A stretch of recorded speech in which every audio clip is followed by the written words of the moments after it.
Welcome, sports fans, to week 4 of our USVN, or sorry, episode 4 of USVN, the Unbalanced Sports Views Network. We are here for a completely politics-free sports podcast. There will be no mention of politics whatsoever in this episode. We will not be discussing politics in any way, shape, or form. Breath of fresh air. Yeah, it will be all sports all the time. No discussion of how power relations work. Sorry. Don't start. We're here for again our weekly NFL roundup and outlook, and take a look at how we did last week and see if we can't do better next week. But for starters, I do want to say, well, first, welcome as always, Mikey the Greek and G Money, gentlemen. That's right, baby. Mikey the Greek is happy to be here. Mikey, Mikey, who is our resident version of the Chicago Bears when it comes to a pick'em. Yeah, right. I like that. I like that Mikey was able to come up from down below to join us. I'm glad the captain gave you some shore leave. That was really kind of him. I hope you one of these days find some buried treasure down there or whatever. Yeah. I would direct your attention to the Orioles jerseys in the background. There are 3 because the Orioles magic number as of today is 3. So we'll be taking down a jersey for each as we get closer and closer. If it were 6, could you accommodate? No, I could have accommodated 6, but I wouldn't have been able to do it with jerseys. I would have had to break out some other alternative paraphernalia. And I'm going to take down one as each game goes on, but you guys aren't going to see it because this will all be done by next week. So it's really this one time you get to see 3 jerseys up there. The gray one and the white one are both autographed all over, and I was looking at them. I'm like, man, these are I don't even know half the signatures on them. I'm like, oh, Brian Mattis, I remember him. Jim Johnson, the old closer, and then like each one of them has 3 or 4 signatures that are absolutely inscrutable. So like, I don't even know who these guys are. But also one last little somber note to before we get going. Rest in peace, Brooks Robinson, the greatest to ever play the position. Maybe. Certainly the human vacuum cleaner was a remarkable third baseman and a heck of a nice guy.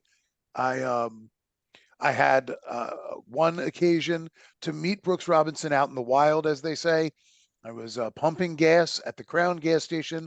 I was maybe 19 or 20 years old, and I kind of realized all of a sudden, hey, that's Brooks Robinson next to me pumping his gas, and I just said, "Hi, Mr. Robinson," and he was like, "Hey, kid, you an Orioles fan?" I was like, "Yeah." He's like, "That's great," and that was about the end of my interaction. But just like just a super nice guy. Anyway, I was very young, and I mean, like I said, I'm saying 18, 19, 20. I was probably 16 or 17. But rest in peace, Mr. Brooks Robinson. You will be missed. You're good guy. Orioles legend. I'd love to debate you on the claim of him being the best third baseman. Obviously, you threw out Mike Schmidt already, but the best defensive third baseman. I was going to say, I don't know enough to argue with you. I mean, yeah, I know the best to ever play the position, and a couple others, but I don't really know anybody that qualifies statistically. What about the other Robinson? What about the other Robinson? Frankie, baby. I mean, we're not talking about Frank. Frank's a great hitter, but they're brothers.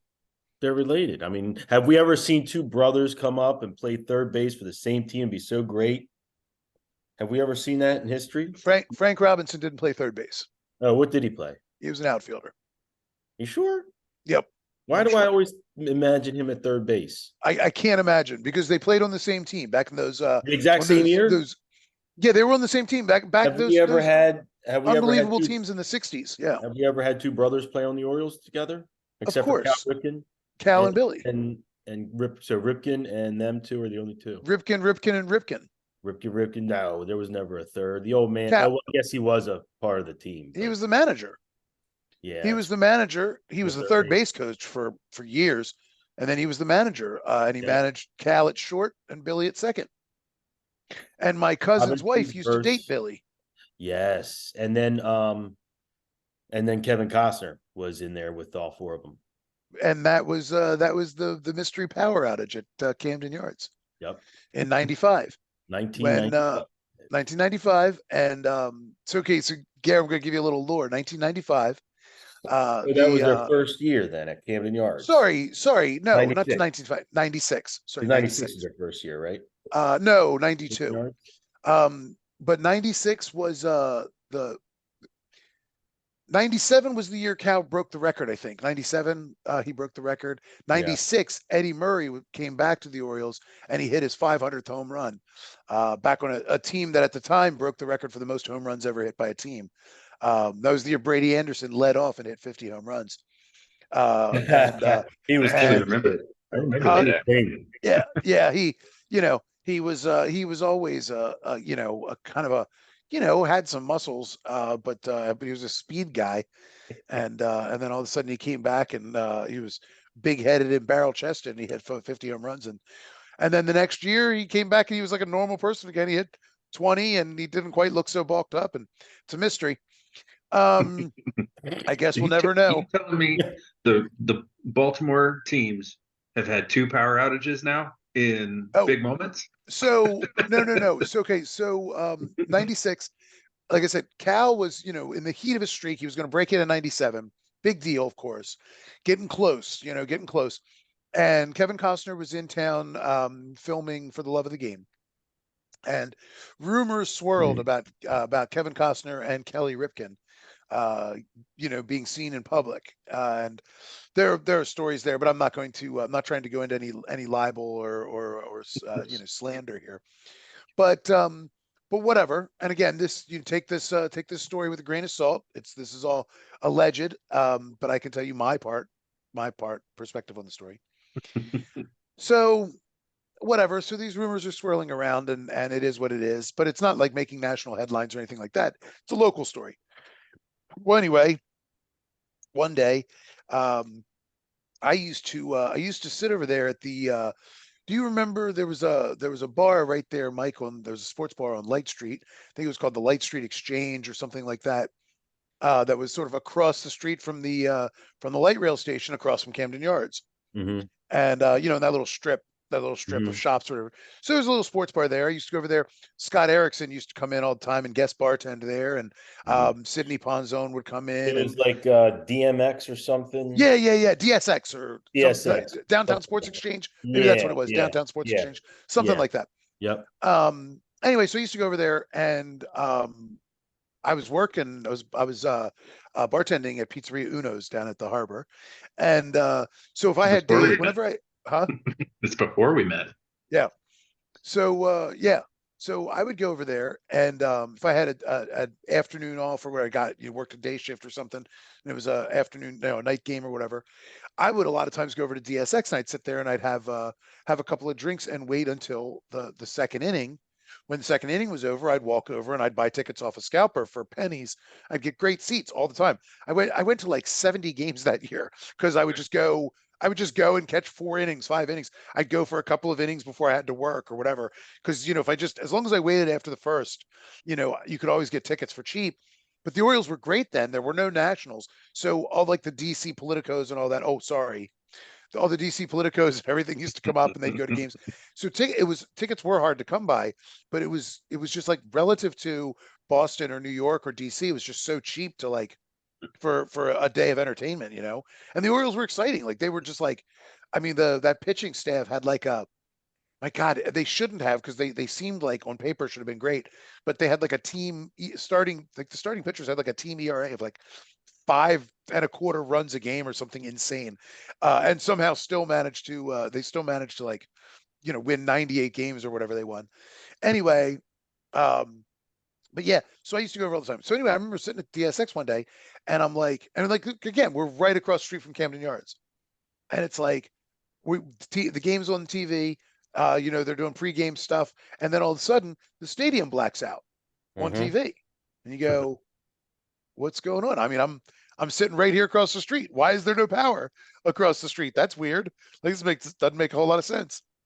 And so we're sitting there and there's a bit of a delay, and we're all kind of scratching our heads because we've got power. You walk outside, you look up and down the street, like everybody's got power but the stadium. That's weird. So anyway, I never thought much of it, just thought it was like some weird fluky thing.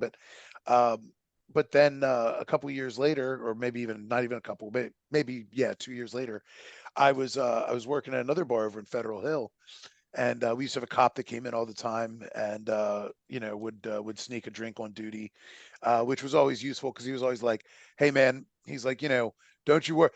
He's like, if you ever get yourself in trouble and you need a way home, just give me a call and I'll make sure you get home safe." And I was like, "Oh, cool. It's good to know. I have a guy who'll give you a ride." He's like, "No, no, no. I'll just follow you and make sure you get there safe." He's like, "And if you can't Put make his it, we'll." protective bubble around you. He's like, and yeah, he's like, and if you can't make it, we'll just throw your keys in the trunk, and and I'll drop you off at home, and you can come back and get them in the morning. I'm like, I mean, okay, dude. But anyway, he used to come in, and somehow he got a few drinks in him, and we were talking, and he was working stadium detail that night, and he was like, "Oh no, yeah, they turned off the lights because Ripken was running late, and it was going to break his streak." Because of all the stuff with Kelly Ripken, that something had transpired, and so he was delayed. So the stadium had a mysterious 1 hour delay in order to preserve the streak. And I was like, doesn't cheapen the record in my mind. I'm like, I can't. It's hard for me to imagine that Lou Gehrig didn't have any help along the way, of some variety or other. You know what I mean? Like that's what happens at a certain point. You're a certain guy. I mean, It's don't like you? Roger. I was gonna say that's like Roger Goodell turning the lights off so that the game's not a blowout in the Super Bowl. Yep. Mm-hmm. Yeah. Exactly. Yep. Exactly. That was, yeah, another. I mean, in this case, though, the one thing I will say that's really mysterious was just that, again, because I just by dumb coincidence happened to be sitting across the street in a bar. So I was like, Hmm. that was like the talk of the whole bar. Like, what is going on? Like, how come everybody around here has power? They are they're on the same grid. They are right across the street. That's funny. Anyway, yeah, good And stuff. everybody in the stadium thought, "Oh, it's just an outage for encompassing the whole neighborhood." Sure, Probably. sure. Except for anybody sitting high enough up that they were able to like look across the street and go, "Wait a second, they have power." That's weird. Talk about dumb coincidence. Don't you think it's a really odd coincidence that Lou Gehrig died of Lou Gehrig's disease? Man, that joke was bad when I first heard it maybe 28 years ago. And I thought, yeah, See, I thought it was good when I first heard it 28 years ago. I'm trying to bring it back. So, Dennis Leary. That was um, Dennis. That was Dennis Leary. I'm an asshole. That was his joke, wasn't it? I can't remember where I heard Says it says first. Babe Ruth used to come up to him and go, No, Babe, he had a voice box. Hey Lou, hey Lou, this is a disease with your name all over it. Yeah, I remember the bit. It was no, I, the I Babe Ruth. actually, The Babe Ruth part was good. The joke was pretty stupid, but uh, the Babe Ruth no, bit was good. This is um, where it makes me feel bad. Mike can tell you that my mom died from ALS. So jeez. Well, at least, it's not too soon, right? Like, I'm sorry. no, Like, if I can't joke about it, like, come on. no. Hey, um, well, on a lighter note, I did go the other day for a job interview at a But mirror but company. Wait, but I thought your job was wonderful. No. I went for an interview for a job at this mirror company, and I was just thinking, Oh, I could really see myself doing this. listen. I'm gonna also rule out dad jokes for the night. Let's just if Brian can't tell politics, you can't do dad jokes. Like Yeah. I, I just just that's not even a just good one. Like Hold I on, hold on, just hold on. I That just was a pretty good one. I Um, just I just can't. I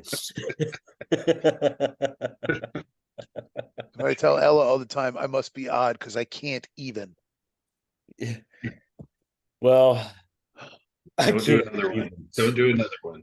I won't. All right. Listen, one more, and then I'll let you guys go. So the other day, I was trying this new restaurant. There's this new, you've probably heard of it. There's a restaurant chain. It's called Karma. So I went in there and I sat down.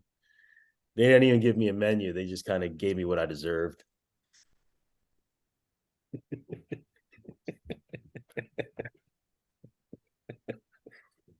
right, look, I know we Did said you no politics, but did you hear? I just want to But say he is just proving the point that but it conservatives are not funny. but all joking aside, and just top news, did you hear about that guy that fell onto the lens grinding machine? It is seriously, it's local. He fell right onto a lens grinding machine. Hmm. Made a real spectacle of himself.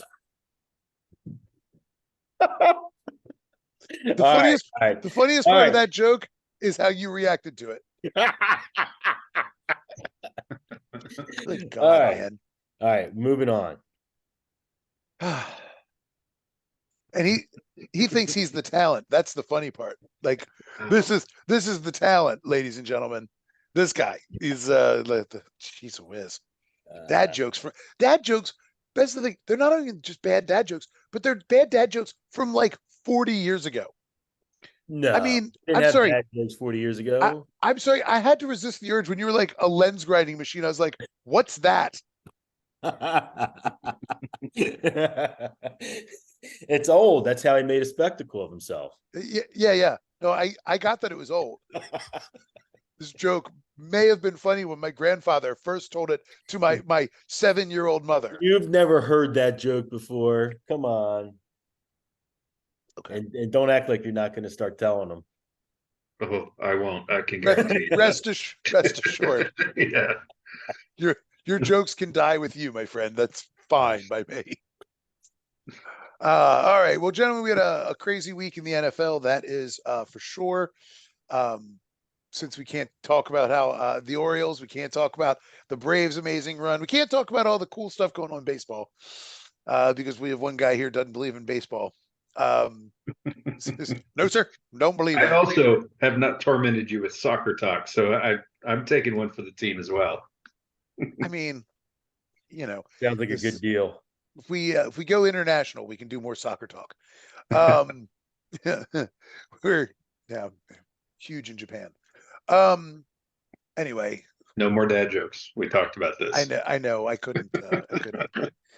That's a wrestling joke. I don't think of that as a dad joke. That's a wrestling No, joke. yeah. I mean, like a wrestler's joke, I guess. Anyway, so big week in the NFL. Things went a little crazy. Um, so uh, I mean, we kind of have to start start with how can we talk about anything other than Miami to start with? I Yeah. I don't mean, know. What an amazing score that is. I mean, my question is, how bad is Denver? Like, and a lot of people are really trying to put this at Russell Wilson's feet, but you don't score 70 points on Russell Wilson. I know. Like yeah, no, that right. defense, what happened? Like it's just And is it who's the D coordinator there? Is it Fangio? No, it's not Fangio. no, It's they brought I think they brought back Vance Joseph, if I'm not mistaken. yeah, okay, yeah. I was gonna say it's like decent D coordinator. They Yep. have they have some talent on defense. I mean, they're not like loaded, but they have some talent. They got Patrick Surtain. I mean, like who Yes. might as well not have been there, but like is arguably one of the better cornerbacks in football. Mhm.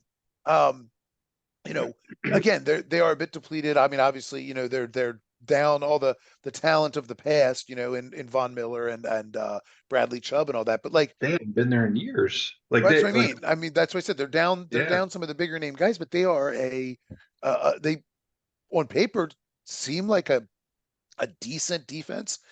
And then I mean, I have to say on some level, it was a little bit chef's kiss sweet after Sean Payton ran his mouth about was it Nathaniel Hackett being like the worst hire ever and all this other stuff Oh yeah. to see of all coaches to see him just get absolutely completely outcoached.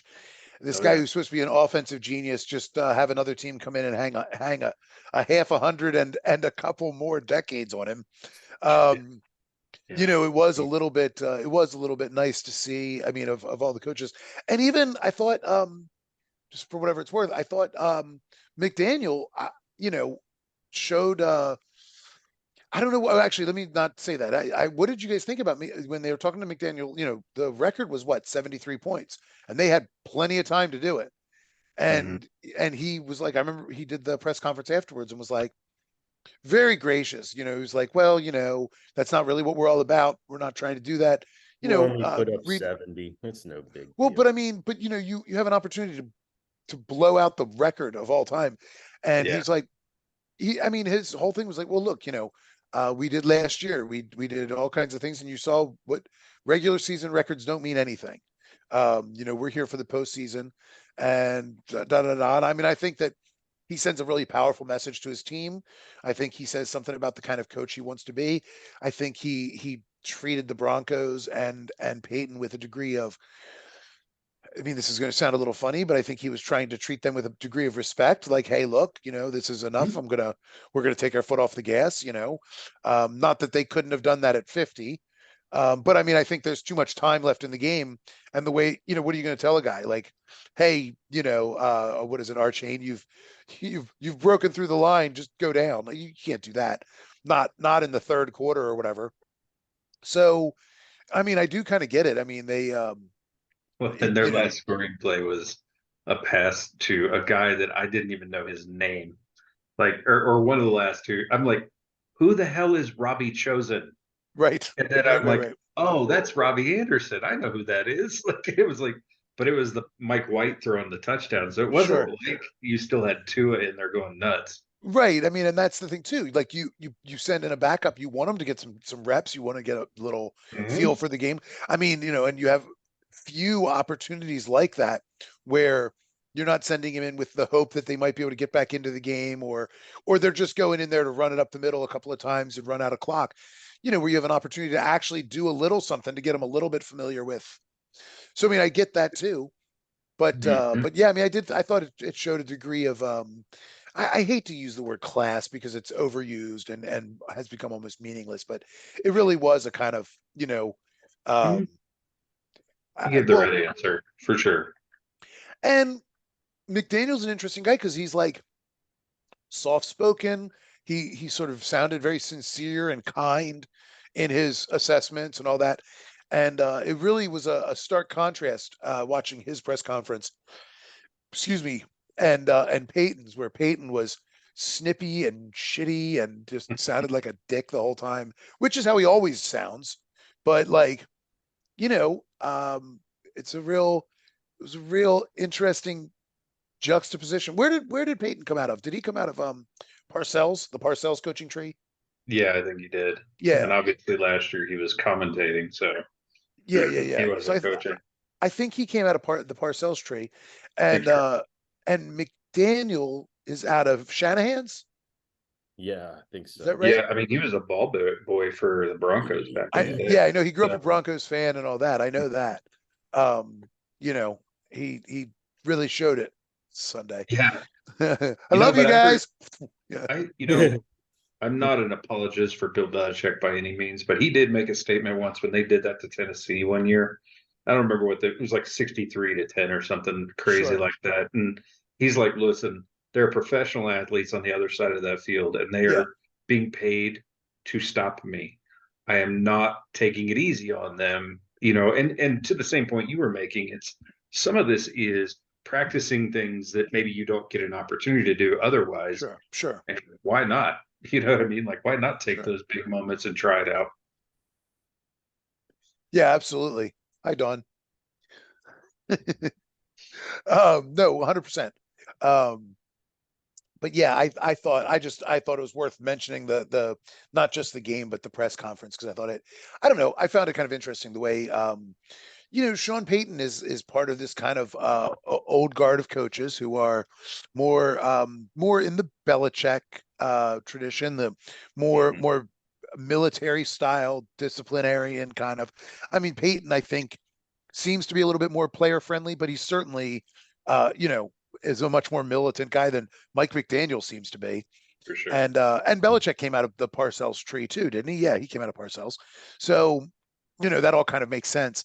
And you're really seeing though that there's a kind of the there seems to be a real difference though in the coaches coming out of like Mike Shanahan's coaching tree from Kyle, which is not hardly fair because, I mean, he grew up there, but like McVay, Sean Yeah. McVay, I mean, seems more like seems less like that Belichick style. He seems more jovial and friendly and gets along with his players. And then McDaniel, and I was trying to think, there's one other one that I had in mind earlier and I can't think of who.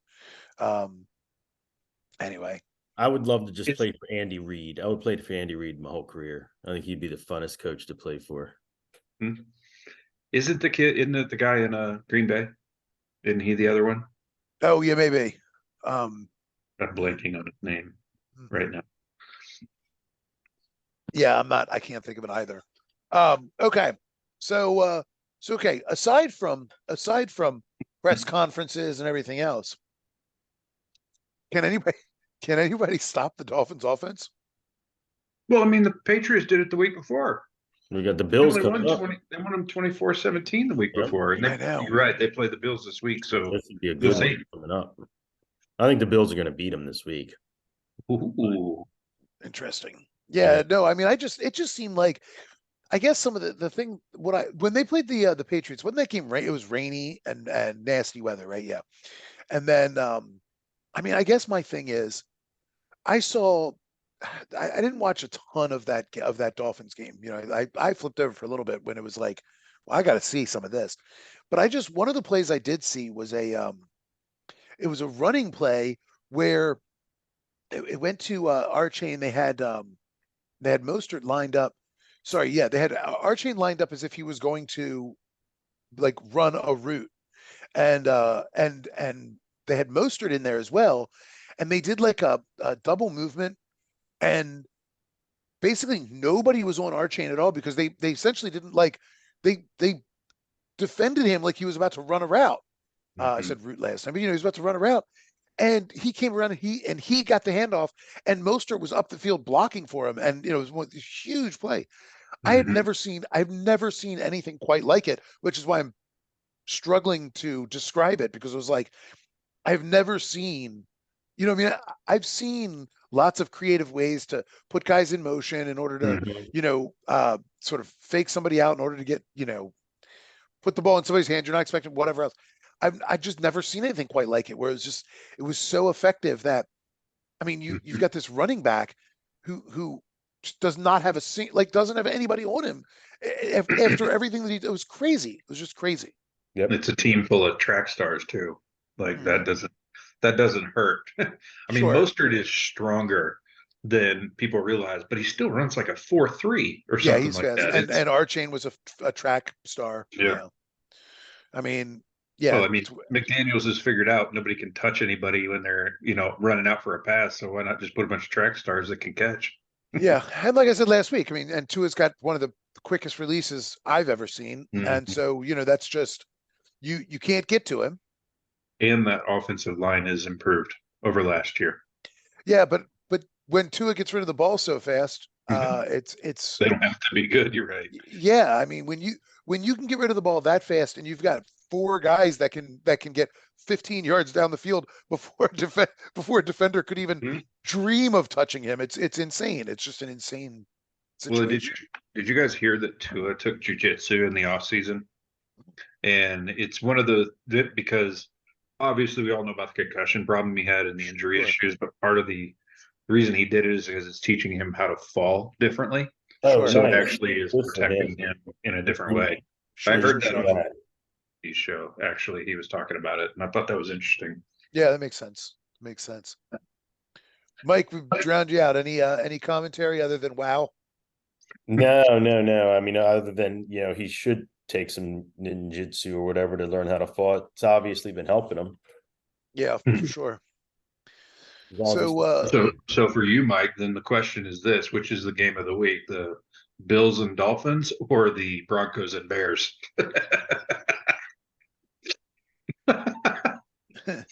Bills Dolphins for me, for sure. Yeah, it is a good game, and it's in Buffalo. I can't wait to see that one. Yeah, it should be really good. It's one of those things where I think in the beginning of the season we were looking at the schedule. I remember saying, well, I might have picked the Dolphins in this game because I'm like, oh, it's still September. It's not going to be real cold. It's not going to be real nasty. Da da da Mhm. da. And I may have taken the Dolphins in that game for that reason.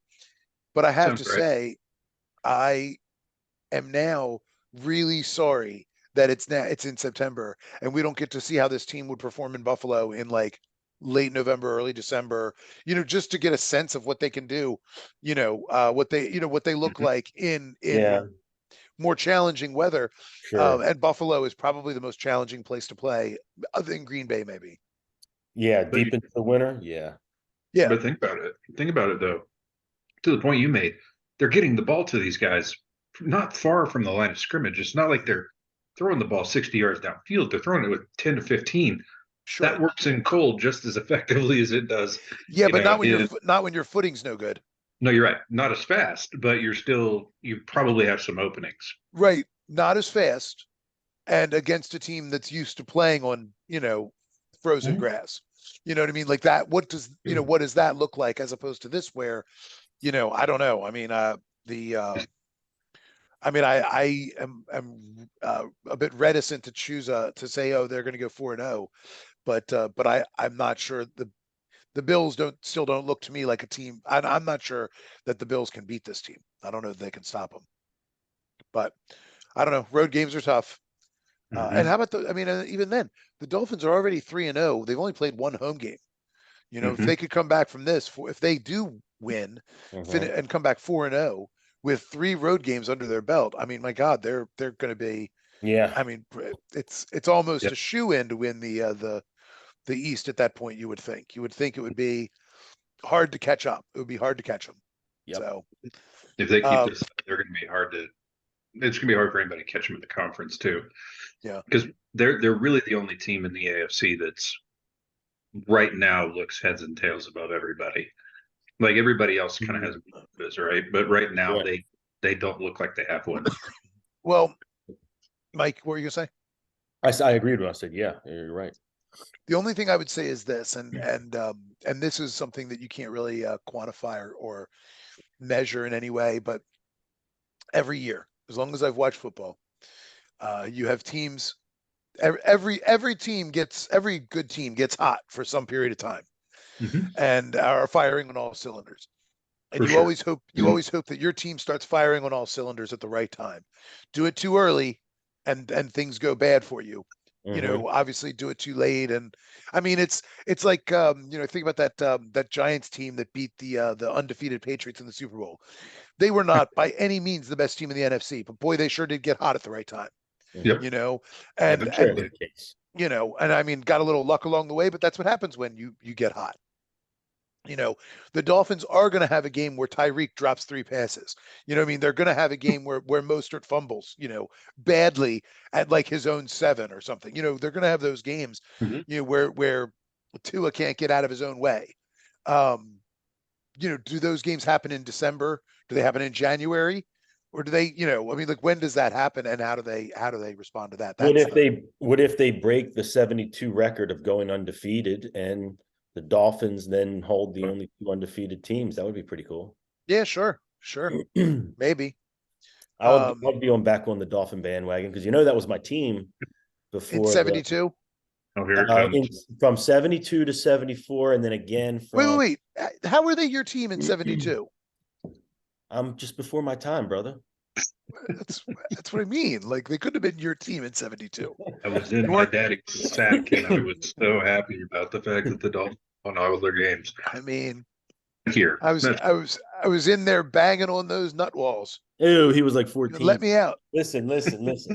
Um, but before or after the Colts left, and before we got the Ravens, the Sure. Dolphins were my team. Mine too. Bullshit. Don't fucking No, know. mine I don't too. hate it though. Don't just follow me Marino is around a like hell of a that. player. Like Huh?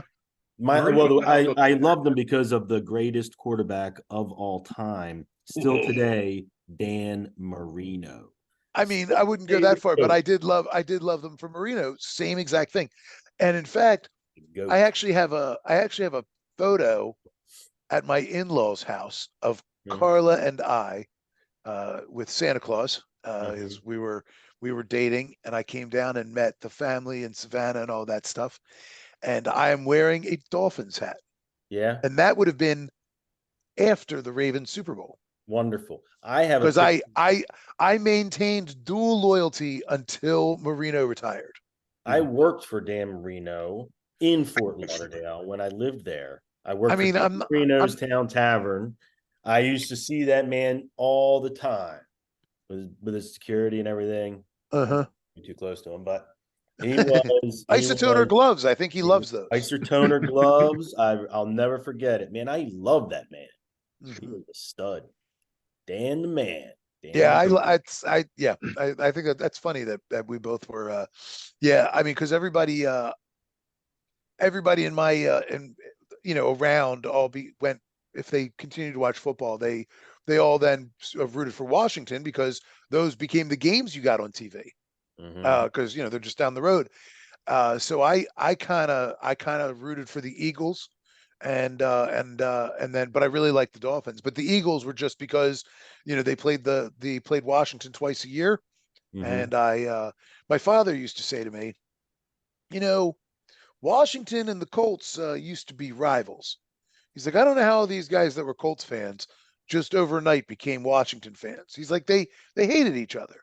How did they all of a sudden became just because the team's gone? He's like, they just shift. He said, I could never understand that. And I mean, I was too young to I know agree with him. anything better, but he was right. It's a good point. Yeah. Like, how could you That's be like, why it's like if the Ravens left Baltimore, I wouldn't be a Steelers fan. Makes no sense. You know what I mean? Like, I couldn't just like, oh well, I guess that's what I'll do now. Mhm. yeah. And I know the geography doesn't work, but it's the Right. same You'd be principle. more of a Philly guy probably before I Pitt. would be more of a Philly guy. That's true. Like I said, I went to the Eagles. I like the Eagles. I never really cared tremendously, but I always liked, relative to the rest of the NFC, I like the Eagles, and I still do. I still have a little soft spot in my heart for the Eagles. You know, I obviously the Ravens changed that. As the Ravens, once we got the Ravens, I obviously I switched my primary allegiance, but I still wanted to see Marino do well, and if we weren't in the playoffs, I wanted to see him Get get a a ring. ring finally. Yeah, you Yep. know. Yep. I'm with you. Anyway, I still think he can. I think he's going to come back for another couple years. yeah, I saw that commercial too. Um, but yeah. Anyway. All right, let's see. So a couple other games I specifically wanted to talk about. There's some other interesting ones, but I want to go to this one first because I don't. This is another one of those things. I don't ever remember seeing a team who so thoroughly kind of flipped the coin and it landed on heads 50 times out of 50 last year. And this year, all of a sudden, they can't buy heads as the Minnesota Vikings. I mean, they were like what 8-0 in one score games last year or something like that, and they are Mhm. now 0-3 in one score games. And Well, Mikey let has me them interrupt you. losing one more on the season. Let me interrupt you because you are about to witness one of the most electrifying runs any team has ever gone on. Well, they I have to win out. You realize that for you to make your bet. They have to did he win have out them the three whole thing. losses or four? I thought he had them He as has them 14-3. 14-3. It's I think they fantastic. win this week. How's that? You'll at Yeah. least get one this week. I don't know about the following week though. Who are they playing this week? I can't even They, remember. they play Carolina this week, but they play Kansas City the following. Are they playing? Is have they put Bryce Young's popsicle sticks back together, or or is it going to be Andy Dalton? I have no idea. I haven't seen the injury report yet for the week. If it's Andy Dalton, I'm going to have to think long and hard about who I like in that game. And I only say because that defense is playing well, really well. Actually, that defense is playing really well, and the way that offense played with Dalton. I mean, I feel bad. Bryce Young seems like a real nice guy, but he is just. Maybe I'm wrong, but he just seems fundamentally too small. And Your guy's again, hurt too, though. huh? Your guy's injured too. Richardson. I understand Richardson's hurt, but Richardson's problem is not the same problem as Bryce Young. No. Bryce Young is 5'9" and he's not like an athletic 5'9" like Kyler Murray. He's not a strong, thick set 5'9", even or like a shorter quarterback like Drew Brees wasn't even that short. I think he was 5'11" or 6 foot. I mean, but like, he wasn't as like, he Like a wasn't Michael as, Vick. Michael Vick is like a littler guy, like Mike 5'10". Vick was, I think Vick was 6'1". No, Yeah, I think he was 6'1", but Flutie. again, he's so athletic, right? Like Bryce Young, Mhm. it does not have that athleticism. He's not going to beat you with his feet, and he just is not. I don't know. He just doesn't look. Yeah, doesn't look great. Doesn't not that he again not. It just doesn't look like. It doesn't matter how smart you are or how much you know the game or what good decisions you make. This is also a game that has something to do with your physicality, and he does For not have sure. it. yeah, So totally. anyway, Problem is, he was the Vikings, though. More than anything, they can't stop anyone. Yeah, that's true. Like, if you look at it, like, they didn't even have Eckler this week. And Herbert threw for 400 plus. Like, yep, you're not going to win a whole lot of games. I don't care how good JJ is. It doesn't matter Yeah.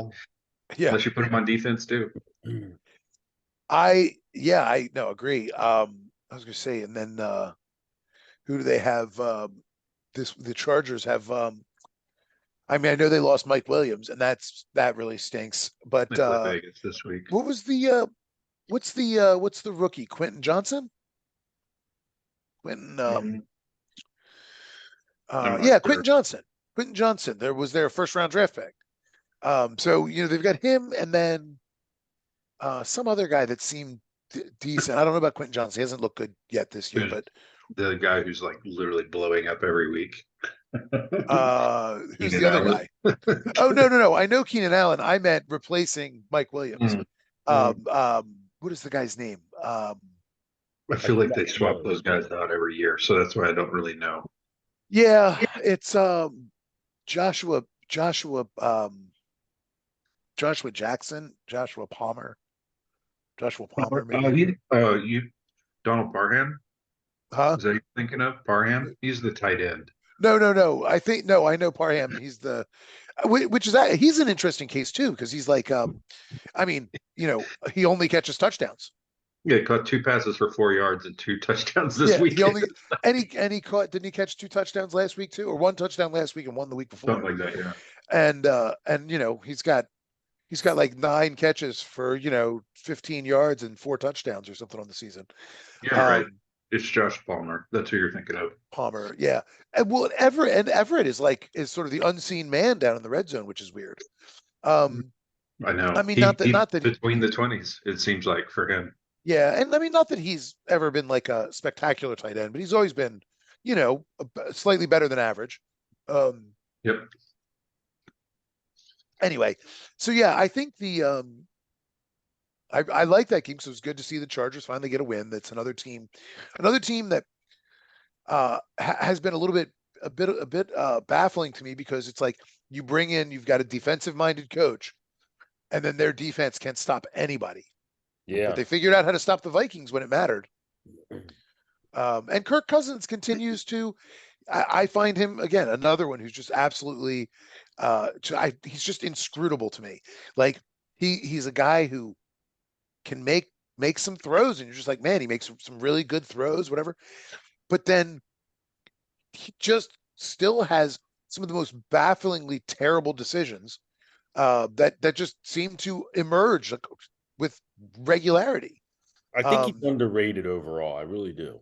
I like Cousins. I don't know. I've seen his contract. I don't know how you could say that guy's underrated. I get that. Yeah, he's massively probably as far as paid, he's probably overpaid. But I just think like yeah, for the numbers, like he's super consistent every year.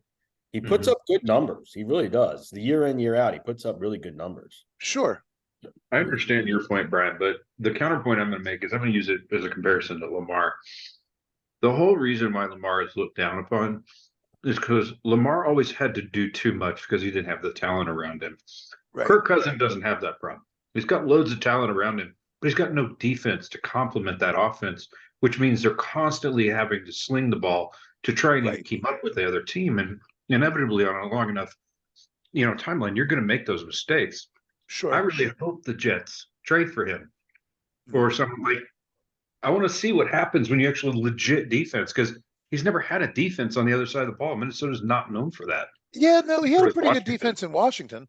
Yeah, but that was early still too. Like he was still fighting for his job against what's his name? I forget the guy's name now.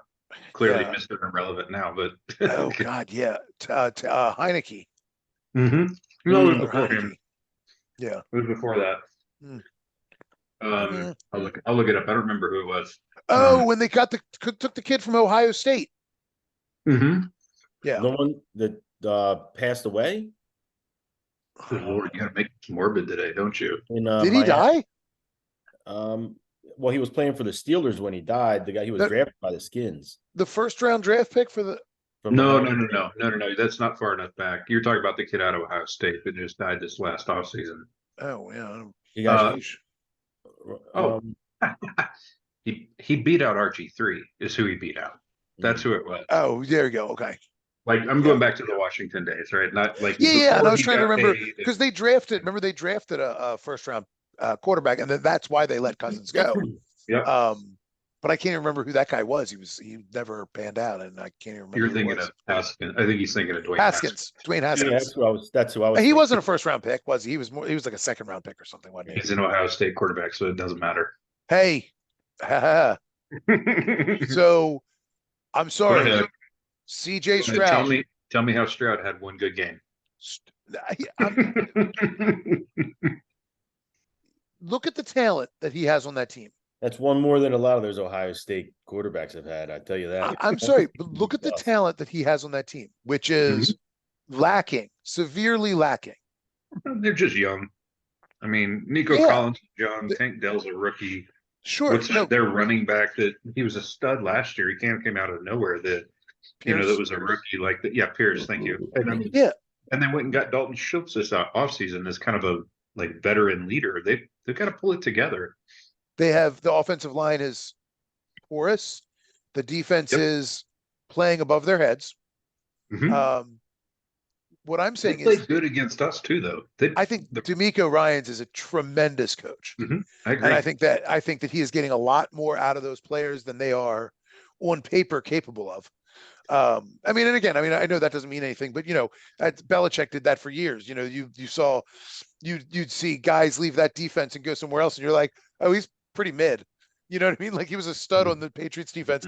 Go anywhere else and be like, oh, that's why guys like Brewski and Vrabel were like, no, I'm good right here. Like I know my talent level.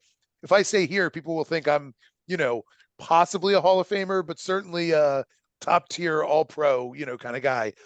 Anywhere else, I might just be kind of a, just another middle linebacker or whatever. Anyway, I mean, again, I'm not saying that because we don't know, but I mean, Belichick did get that out of guys, like a lot of guys that seemed, I mean, like Amendola was a better receiver for the Patriots than he ever was anywhere else. So I can't imagine Edelman or Welker, any of those guys ever being like superstars on any other team. Welker did okay here in Denver afterwards, but he was even past his prime. But I mean, part of the reason he went to New England, I mean, he did well for Miami. He just kind of floundered there because they had him in that little role where he was basically a return guy, right? More than anything. And the other thing is too, Belichick shows other teams how to use them. Yep, agreed. And so so they do come in with the like, oh, this is how you use this guy. But Belichick also knows, like on defense, especially, Belichick knows how to scheme, and so those defensive guys in particular never end up seeming to be quite as good as they were in New England. I'm sure there are exceptions. I'm sure we can find exceptions, but I can't think of any off the top of my head. He just takes our farm system by taking us, Judah, and then what's the dude's name? I always forget the guy's name who used to play for Baltimore. That he kind of played all different positions. Adalius Thomas. Thank you. I was about to say, is it Adalius? Is that his first like him? Yeah. He amounted to nothing after leaving Baltimore. Yeah. Didn't he go to Atlanta? What's that? I think he went to Atlanta or something, didn't he? And then he was maybe. Bummed. No, I mean Ed Hartwell went to Atlanta. Oh yeah, you're right. Edgerton Hartwell, when he was a great linebacker for us. I mean, great. He was played really, really well, and then went to Atlanta where he was, okay. Mhm. I mean, he had a lot of tackles there, whatever, but he certainly wasn't a standout in the same way. Thomas went to the Patriots, I think. Yes. He did. Yeah. He And did, and he never really well, like I he mean, was a system guy. he was also a 6th-round draft pick who played way above his head. Mhm. He was one of those guys. He was a tweener, and so honestly, Brian Billick did a great job figuring out what to do with him. Actually, not Brian Billick. Who was our D Marvin Lewis. coordinator? But Lewis or Marvin was was that? that I think Marvin Lewis was our coordinator, and then if not him, Mike Nolan. it wasn't Rex Ryan? No, well, maybe I thought it was earlier than that. No, it couldn't have been. Hmm. I don't I really think remember. I'm gonna say something. I just want to test my memory. I'm gonna say Thomas was drafted in the 2003. So let me just check that out. Adelius Thomas. I've done way too many things in my life, extracurricular wise, to kill enough memory cells to not remember that. Oh man, no, I was way off. He was drafted in 2000. He was Okay. on he was on the Ravens Super Bowl Hmm. team. So yeah, That's partly why he was a monster, is because he was able to Mhm. roam freely like Ray Yeah. and, yeah. and those guys. Anyway, I wasn't too far off though. I was saying Marvin Lewis, if not him, Mike Nolan. So it would have been Marvin. Anyway, whatever. This is a Raven centric tantric, but yeah. Um. Getting back to Anyway, CJ, like he did, like he played well. You can't take anything away from him how he played, and I agree fully with what you said about D'Amico. Like I hope nothing more than he kills it, yeah. as a coach. What happened to Jacksonville? Oh man. I mean that is it is somewhat inexplicable. I mean they just They they were a their hot defense. team coming into the year, coming out of the back half of last season, Yep. and Uh-huh. they really haven't Nope. performed in any of the games yet. No, they haven't. And um Calvin Ridley completely disappeared, and I find that Yeah, shocking. he showed up in Um, game one, and he hasn't done anything really since. You're right. yeah, I mean, and I mean, Etienne's been fine, but nothing special. Yeah. Evan Engram's looked good, but again, not special. Lawrence has not looked special, but I think those guys will be fine. I mean, I think the is that Gus Bradley? That's Gus Yeah. Bradley is the coach there. Yeah, I mean, he's a Oh good no, coach. no, it's not Bradley. It's the dude it's Peterson that used to be in Philly. Oh, yeah. Yeah, Bradley was the guy right before that. Yeah. But Peterson's a good coach. Yeah, he's a good coach. They'll get it figured out. I'm not worried about Jacksonville. I figure they seem to be like a slow starting team anyway. That seems to be the kind of their MO. Which is weird. They got to get their shit together before week 5. That's what I'll say. They run in. They go to Buffalo in week 5, so that'll be they better wake up this week at home. Yep. Yeah, we'll see. I think well, I mean, I want to go over the games later, but yeah, I wanted to say one more thing, I guess, about the Charger. Go back to the Chargers really quick, and the Vikings. The Vikings seem to are struggling to, like you said, the defense is never going to stop anybody. But I think a lot of people went back out and figured out, like, after Jefferson, without Dalvin Cook, Madison struggled. Mm-hmm. And like, I mean, and who knows? I mean, they signed Cam Akers, and then Madison went out and had a good game finally. Maybe a little pressure is what he needed. You know what I mean? Maybe he needed that Funny how pressure or that whatever. works. Huh? Funny how that works. Yeah, maybe it did. Maybe it didn't. I don't know. I'm looking at his stats. His stats are no different than Etienne. Like they're almost the same average per carry, like 20 carries for 93 yards. Like in a game that's 28-24, you expect more rushing in that kind of game. Not if you're going into like 38-35, okay, that's an aerial battle, right? Mm-hmm. But when you're in the mid 20s, you would think there's more of a running game there. Sure. But the one thing I wanted to say just about the Chargers is being on the road in a must-win game. Both of them in must-win games. But in a desperate game 3 weeks in, because if you start 0-3, you're screwed. And especially the Chargers, you're in the AFC, so there's not as much wiggle room as there might be in the NFC. And you go into Minnesota, and the biggest knock on you so far has been you have this defensive genius head coach who can't seem to stop anyone. What is going on? And I know they're a little, I mean, I know the money, they spend their money on the offense. Their money is spent on the offensive side of the ball. So, I mean, I get that. But it seemed like they finally figured out how to do it, how to slow down a good offense, not stop them, mind you, but to slow them down and Mhm. let Herbert just do what he does. And it was enough. So And I Keenan am, Allen. huh? And Keenan Allen going 1 for 1 for 49 yards and a touchdown as a passer ain't bad. Sure. But yeah, I mean, of course, but I mean, Herbert played a great game through 400 yards. You know what I mean? Like 40 for he is, 47. It's a great stat line for yeah. sure.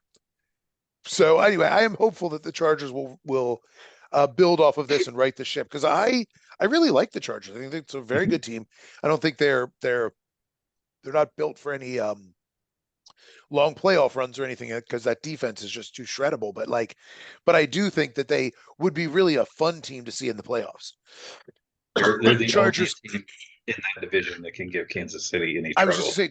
Chargers Chiefs. Yeah, I mean, if the Chargers can figure out how to play any defense at all, Hmm. Chargers Chiefs is going to be just a blast to watch.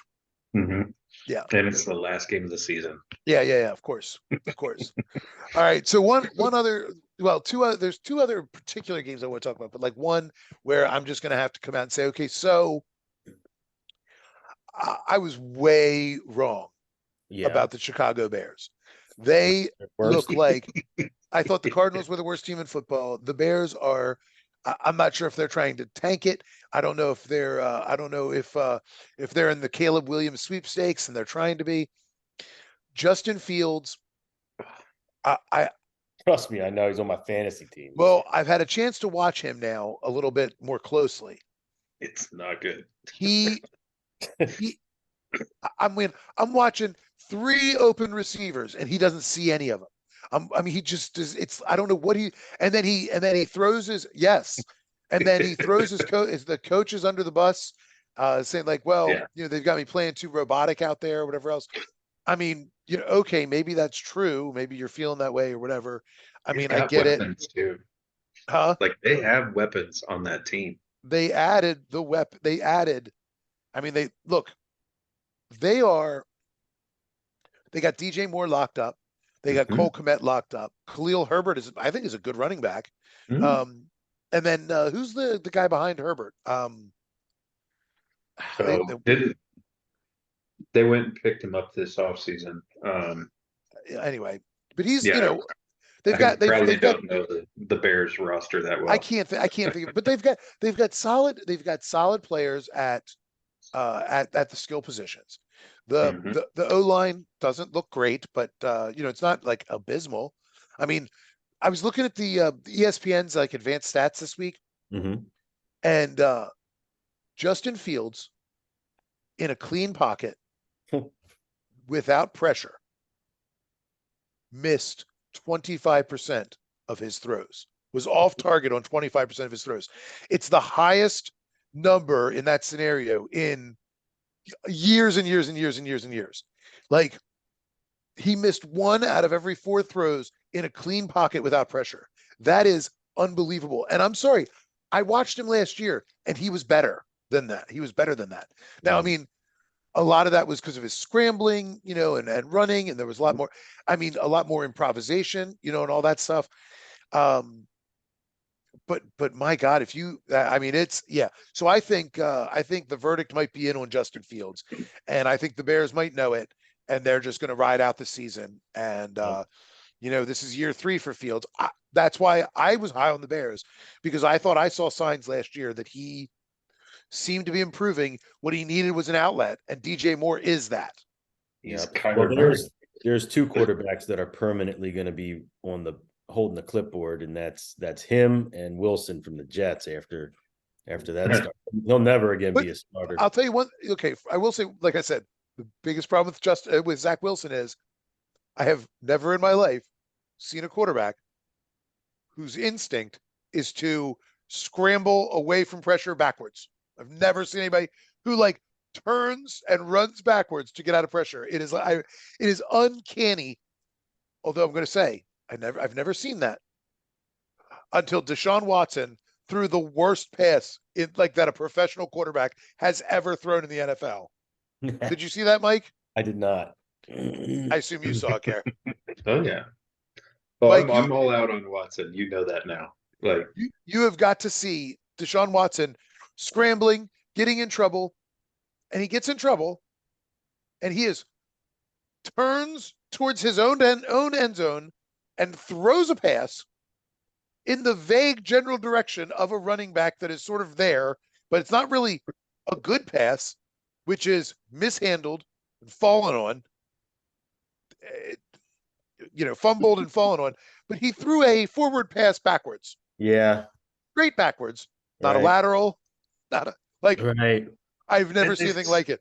It was and they still won 27-3. it was well, I mean, the only thing I took away from that game was their defense is a Yes. problem.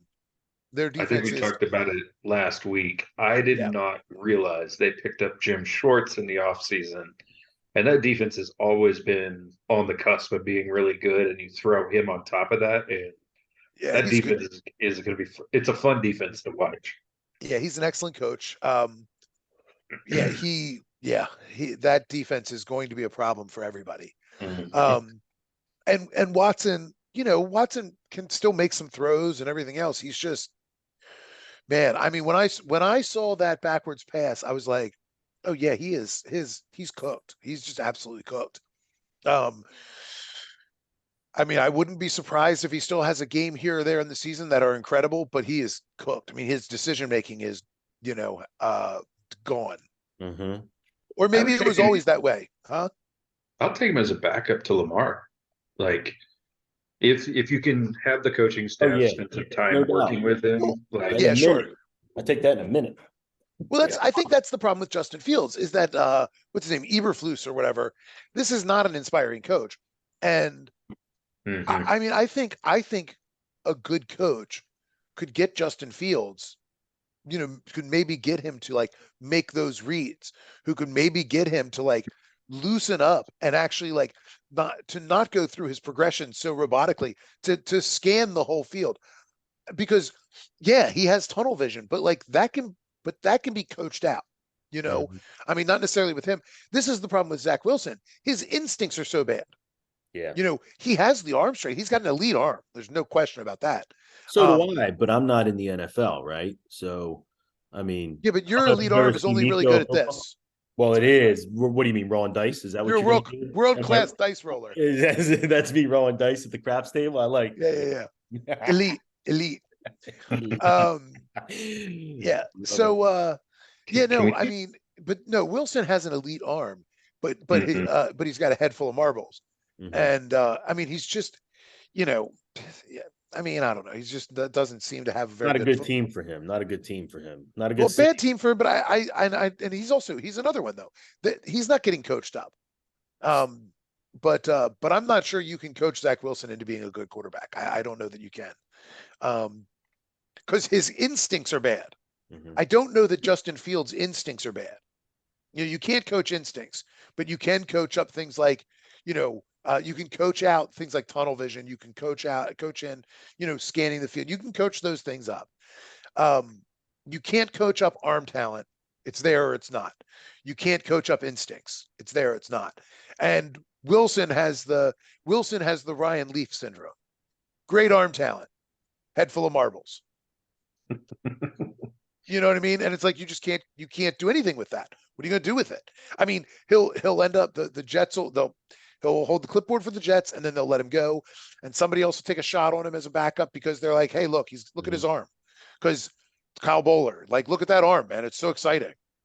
If I were him, I'd be stoked right now. He's going to make a fortune for the next 14, 15 years, and he'll throw a handful of passes live in a game. Wilson will not be in the NFL for 14 or 15 years. As a backup, as a No, third, second, not a string, chance. on the No, clipboard? not a Him and chance. Johnny Manziel will be playing for the Columbus team. Yeah. No, he will get one more shot.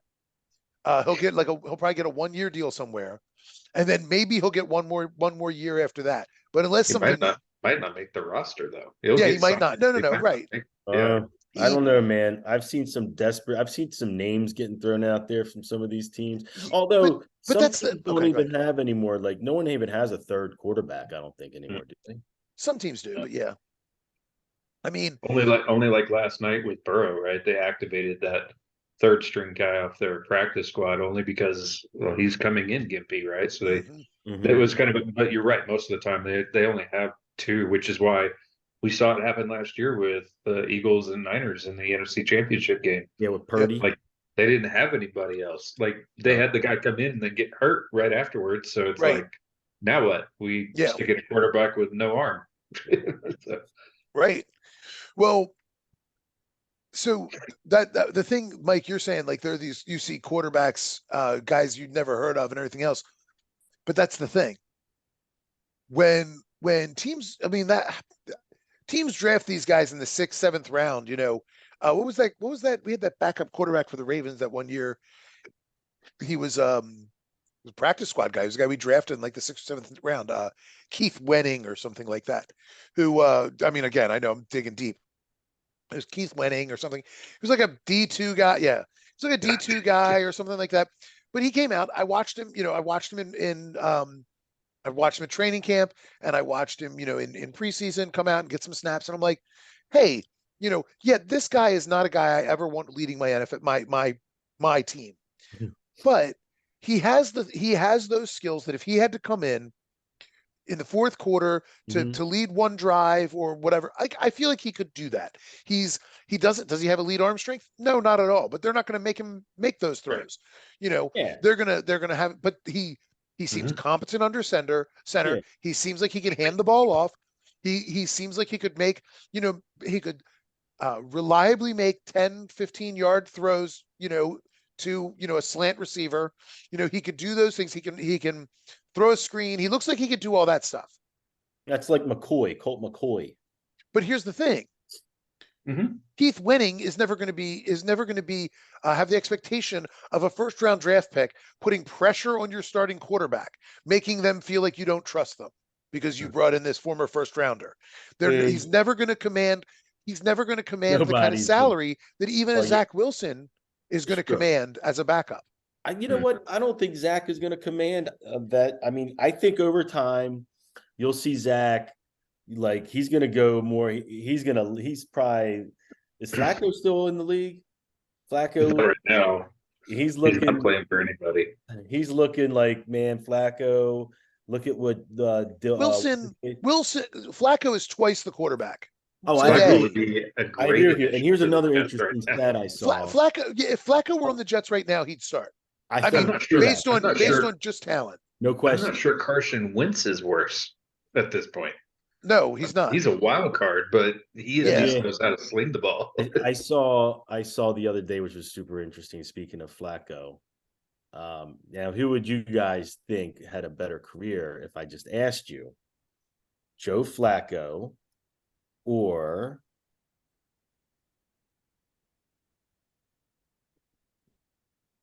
Matt Ryan? No. Oh no, I know who it was. I was thinking who it was. Troy Aikman.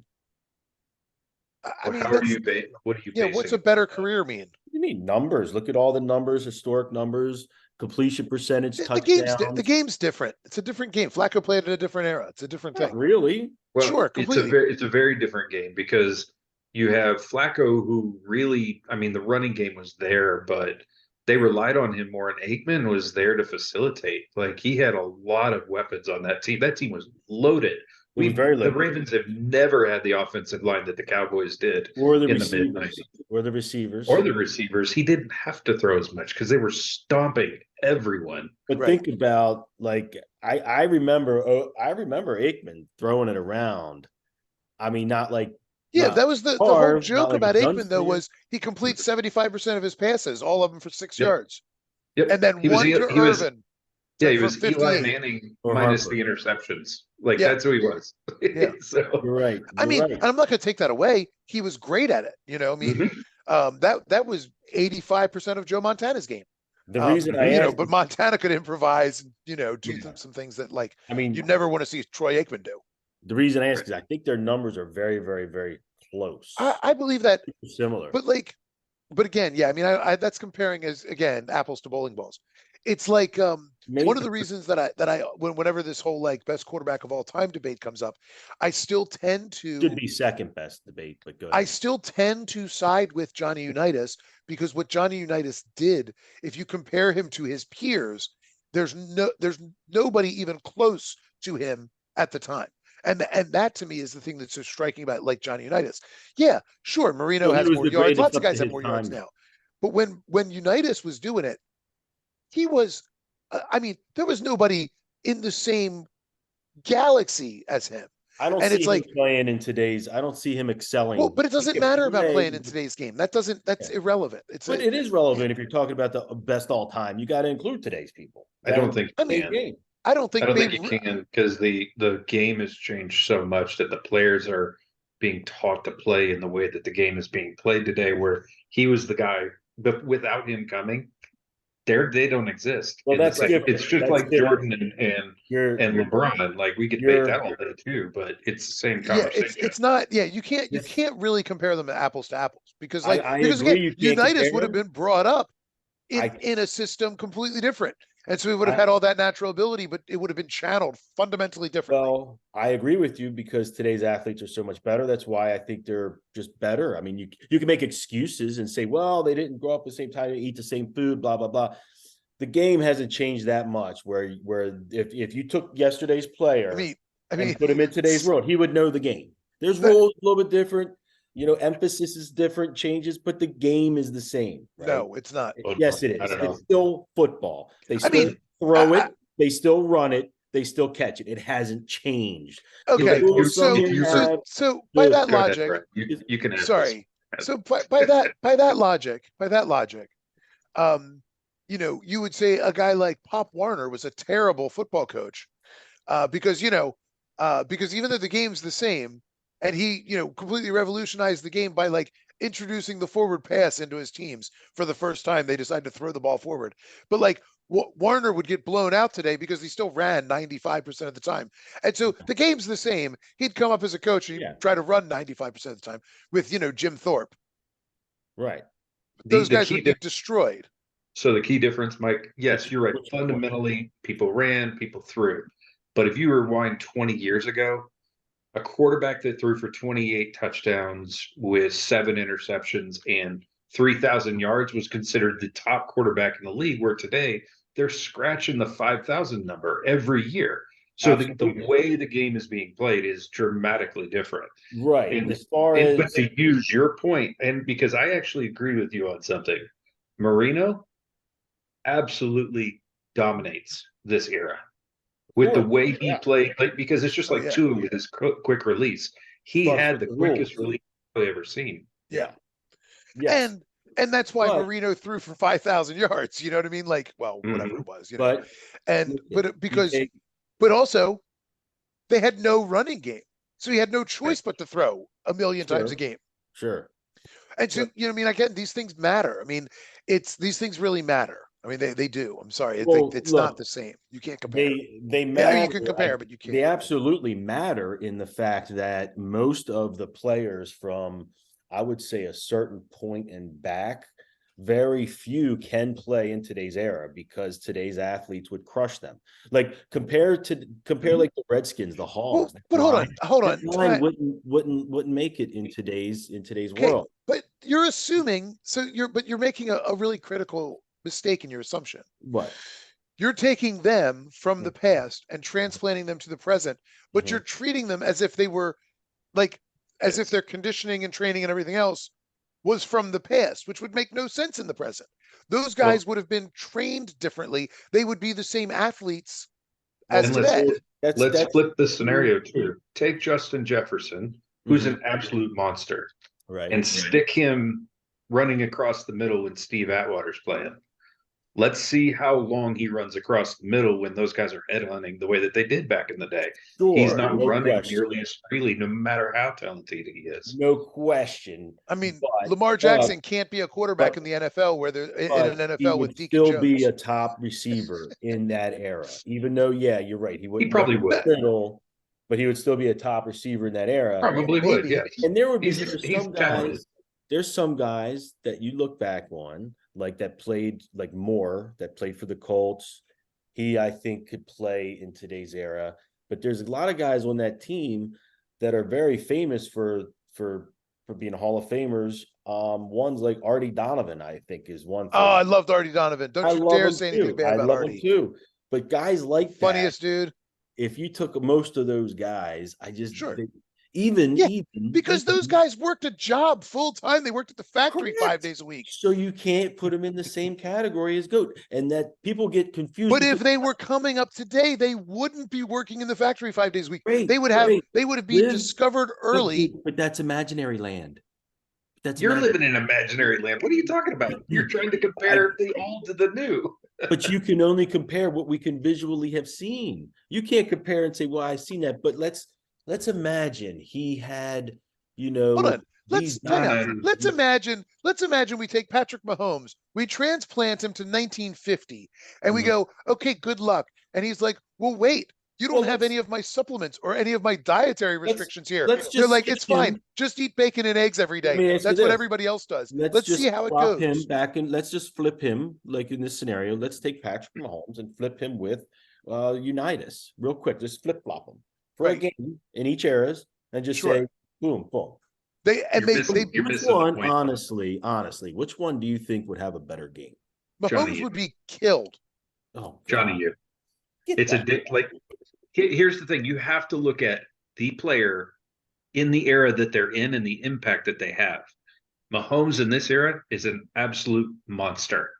Johnny, you might, if you take him from then to now, wouldn't be that great. Probably he'd be decent, but not. He'd be a middle tier quarterback. I'm with you. But back then he was great because you didn't have the coaching, you didn't have the science, you didn't have any of the things that go into. But that doesn't belittle his influence back then. Well, I'm not talking about influence. Let's not get this all confused about influence and this and that. That's got nothing to do with this. I'm just talking about the greatest of all time in their positions, not influence, not who opened the doors for this and that and whatever thing, and who started and bop. Talking about like who was actually just best at their position. I'll make it easier. Let's make this easier and let's talk basketball. I'm curious, how far do you think Johnny, you and those guys could throw the ball? Right? If you had with the same training, Johnny U is Peyton Manning. Let's just be honest. That's who he was. Like Peyton Manning was the modern day version of Johnny Unitas. Well, I know that, I've heard that, but when you're talking the modern day version stuff, are you saying that we're saying with the science and with the training? That is what makes him. Well, how big was Johnny U? What was his? I don't know how tall was the guy. He was tall, 6'3". I was going to say, and by the way, back then that's enormous. Oh no! Yeah, he was taller than me. He was shorter than my dad, taller than me, because he used to go to my church. I got you. I told you I caught passes from Johnny U, right? So here's where it's different, right? Use basketball, right? Everybody looks at the Bird and Magic era and how good that they were, but let's go back further than that. Before any person shot a 3-pointer ever, the first guy that did that is the reason Steph Curry exists today. Right. He does not play down low. That was Bird, wasn't it? Didn't they make the 3-pointer for Bird? It might have been. Yeah, I don't really know for sure, but it's just like for Bird. Well, I don't think they would ever admit that, but yeah, they basically invented it for Bird. So Basketball was dying. Listen, and Bird and Magic. I agree with that. I agree with that statement, what you just said. However, whoever that first person that did it, that doesn't enhance his greatness as the player and his ability, right? But they learned from their predecessors. They learned how to perform based on things that before them have done. True that. Totally true. I think there's very few players, and one that comes to mind is, I think, one of the greatest running backs of all time, second greatest in my opinion, Jim Brown. I think he could play in today's NFL. Very few. He played way back in the 40s and 50s, right? And with today's training, he dominates. He would everyone. True that. Who's number one, by the way? I just have to know the answer to that. Barry. Okay. I'm just making sure. Yeah. He's a transcendent talent, right? Barry was a transcendent talent that would have worked in the old day, worked in modern day, all of it.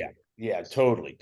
And I think you'd see more, just because, and take like staying in the era, and having the benefit of training in an era and having a career in an era. Just I'm talking about going for a game. Mm-hmm. Eras for one game, and then playing the speed of the game, Mm-hmm. the size of the players, everything. I think it's just going to be much easier. The players today most of them can probably go back eras. And when I say back eras, I'm not talking about 80s and 90s. I'm talking more of like back to like the 50s, the 40s, like when Unitas was playing. That's what got this whole thing. That's what got me talking about this, is because I just don't see players from that era, except for very few, like I mentioned, like they're like Moore for the Colts. I think he played with Johnny Unitas. I Lenny would Moore. give, yeah, like there's a lot of those types of players that could, but But very few, and beyond that era, hardly any. Like when you go back to like the 20s and the 30s, and yeah, they say people had historic games and did all this great. None of those guys could play in today's NFL. well, I just bet my life on it Yeah, I mean, not coming from the 20s, of course right. not. But like for one game. For one use game. Jeff Saturday as an example, right? Like Jeff Saturday is widely considered one of the better centers to have played, right? Mm-hmm. And when he stopped playing, Mm-hmm. he became It's not. half the size that he was before Yeah. because he stopped force feeding himself like foie gras all of a sudden. Like Yeah. but that science came over time where they realized these guys can bulk up, and by bulking up, they're harder to move, they're stronger, they're bigger. All of those things come as a byproduct of that. That's why you can't go backwards in time and go, well, we can take Justin Jefferson, and by the way, no one covers him in that day and age with today's medicine It and would today. be like Wilt Chamberlain scoring 100 points or He did that, 102 points or whatever. but he did that in that era. But that's exactly what it would be like, because It would be, except Wilt wouldn't be the same player if you moved him forward now. No. What was it? Who was that? Wilt would Chamberlain. not be the same player if you do the same logic, and he's would. a monster. He's one of those few. He would definitely be a starter in today's NBA without question. Not disputing the starter. We're talking about the same player that he was back then. Now, No, but he could definitely, like I'm saying, I don't even think those guys back in that era could compete at all, could make a team. Most of them, if you go beyond like the 40s, back in the and just like I feel like You're saying most of them, but you're like you think most guys playing today would be able to make a team back then too? Sure. I mean, I don't know that that's true. Like I don't know that most is true. Here's what I would say. I would say if you had coaches on the sideline. But you're adding caveats. I mean, we're like, well, what if they had training? What if they had the science? I'm not adding any caveat. I'm telling saying you're moving all this. the caveats. This is the fact. Moving the goalpost. This is no caveat. This is the fact. One day, I'm not adding training, diet, nothing. I'm removing all that. I'm just saying the player, the skill level, size, and scope. And you send this player, most any NFL player today, you send them back to the 30s to like a one-day tryout or whatever to a team. The coaches would be all drooling. They'd be like, we ain't seen anything like this ever. Sign him right now. He'd be like the talk of the whole NFL. Well, first off, you're saying sign him right now, but that's not how football worked. You were owned. There was no free agency. You'd have a whole problem. Let's not go down the side shoot. But and then you go, would Justin Jefferson be willing to play football where he got paid $50,000 for the season, but he had to work a full-time job at the Acme Packing Company the rest of the week? I mean, or would he just do something else? He would be the first guy. I mean, would he be willing to go over the middle for the equivalent of $50,000 a year, which like today? Would he be willing to go over the middle for $20 a game? He wouldn't need He's to. Probably not 6'4". He probably can't run as fast. He's not nearly as muscular. You got to take all those things into account. Why would he lose his muscles? He's going back. How many times do we have to say the science of today is so far advanced from what it was? Nothing to do with this. We're not talking about science. We're talking about sending him back for one day. Yeah, but again, time machine. But it's not time machine. Okay, sorry. Let me try this example. Here's the thing. I know it's all right. All right. So I'm gonna do baseball. Okay. That's fine. If you can get that's another good. I have a question about baseball too, because I'm sure you do. You seem to have a lot of questions about everything. So here's the thing. Yes. Can I ask my question about baseball? So here's the thing. What? You look at Barry Bonds, and I cannot definitively say that steroids were responsible for any one particular play that he ever made. I Right. can't look at a single thing that he did and say There it is. steroids Right. I specifically got did you. that. Okay. But I Okay. can look at Barry Bonds and say He's taking steroids. he gained 90 pounds of muscle, 40 of it in his head, Dead. Yeah. and all of a sudden he's hitting 73 home runs. Right. But I also know Roger Clemens went from a Sure. scrawny kid who threw fast to a mountain with an equally large mountain on his shoulders, and was throwing 103 miles an hour at 40 years old. Yeah. Or whatever. And so I can't definitively say how many players were juiced up that Barry Bonds had to play against and how much that impacted his ability. How much, I don't know any of those things. I can't say any of that. But you see, that's the thing. I don't know. I don't know what I can only compare Barry Bonds to somebody like Mark McGwire or Sammy Sosa, because those are the only guys that I know that fall into the same category specifically. I can't compare Barry Bonds to Babe Ruth because Well, the technology was so different. Now look here. Do you think Babe Ruth was a better home run hitter than Barry Bonds? well, I don't know. That's my question. My question to that, to answer that, my answer, because I don't know this fact, right? Pitching, there's no radar guns, but there's been technology where they could take the film and try to estimate how fast pitching was and whatnot. Yeah, they I can don't know. guess. I don't know what pitching looked like back then, or how that's developed over time. I highly doubt they were pitching 100 miles an hour, but they might have been. Sure. But he also had to face things like spitballs and Right. Vaseline balls and Right. Now, all this stuff that were all did they outlawed also by. have all those pitches back then, or was it just kind of fastball, curveball, maybe, and knuckleball or something like These that? guys, just like I now, don't they were know. always trying to figure out ways to make the ball move. The dynamics of the field seem to have stayed relatively the same, unless I'm wrong with that. They shortened the porch in right field for Babe Ruth so he'd hit more home runs We're in Boston, in New York. New York. So, but I mean, from then to now, the dimensions, I'm saying, if you're going to compare batting and who's a better home run hitter, I'm just About the asking, same. saying like that. It's not like the dimensions have. I mean, about the same. moved that Yankee Stadium in 1996 was about the same as Babe Ruth's. I They would. had that short right field porch that they shortened for him. I think if you take all of the stuff into account, I would have to say that I would give the edge to Babe Ruth, but that's hard to say because, like I said, I have to know the information about pitching. If pitching, let's just say this: if pitching was fairly close, which I don't think it was, but let's just say it was, I'd give the edge to Babe Ruth, right? But if pitching has definitely increased by leaps and bounds, then I would give the edge to Barry Bonds. Okay, but what I'm saying is, on some level, you can't compare them because if Babe Ruth was transplanted to Barry Bonds era, and it, just like you're saying, you're just like picked up one day, you wake up in the morning and it's Here we go. Good 80 question. years earlier. That's the question I would like to. That's the Babe question Ruth, I would like to ask: is if Babe Ruth, because I think Barry Bonds, you send him back, he's swatting 150 home runs a year. You put Babe Ruth in today's era, but up until he misses his cycle, whatever.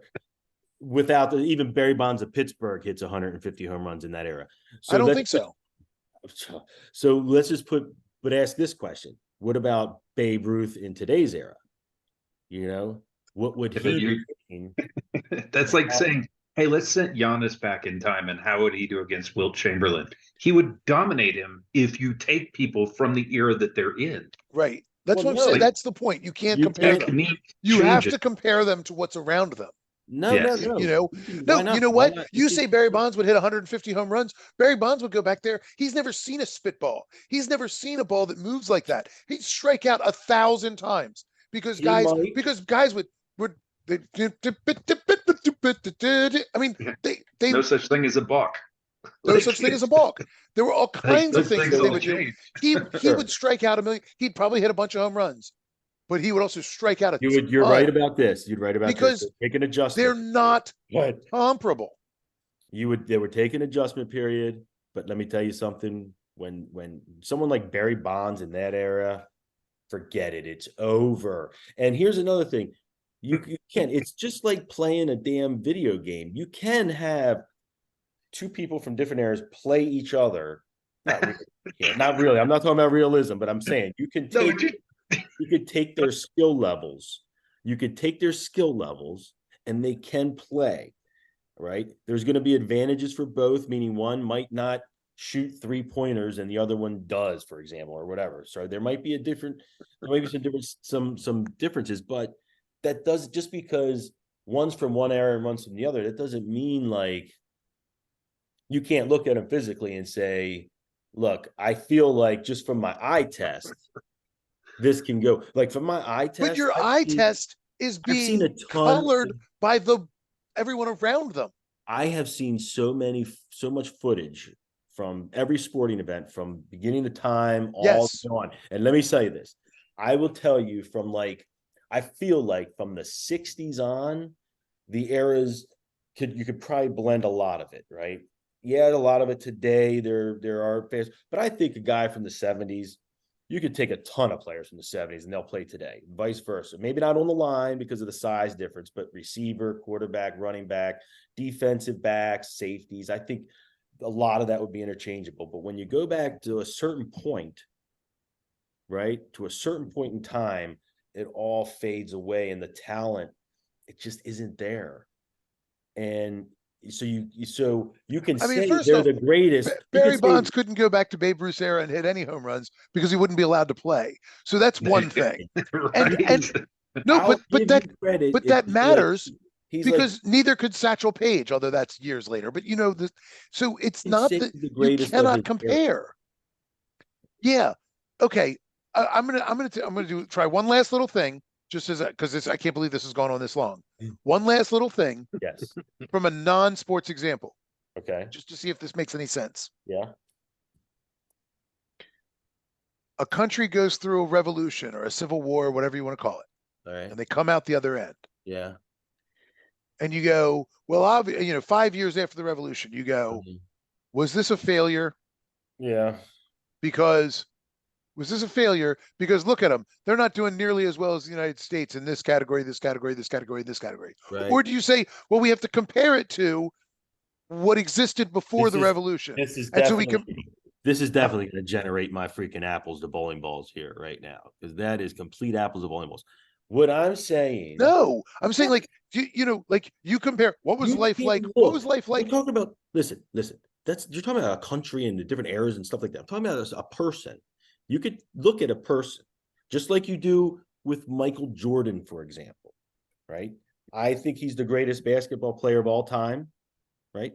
Not because of I can take the eye test and I could say Michael Jordan could play in any era.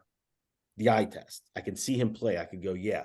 And then I could watch footage of guys in the 40s and 30s playing, and I can go, I can say, yeah, my eyes can tell me. I mean, Jordan's 20 years ago. That's not that long. Well, no, but I'm going to use his example against him right now. Who's the second best player that played when Michael was playing? While he was playing? While he was playing.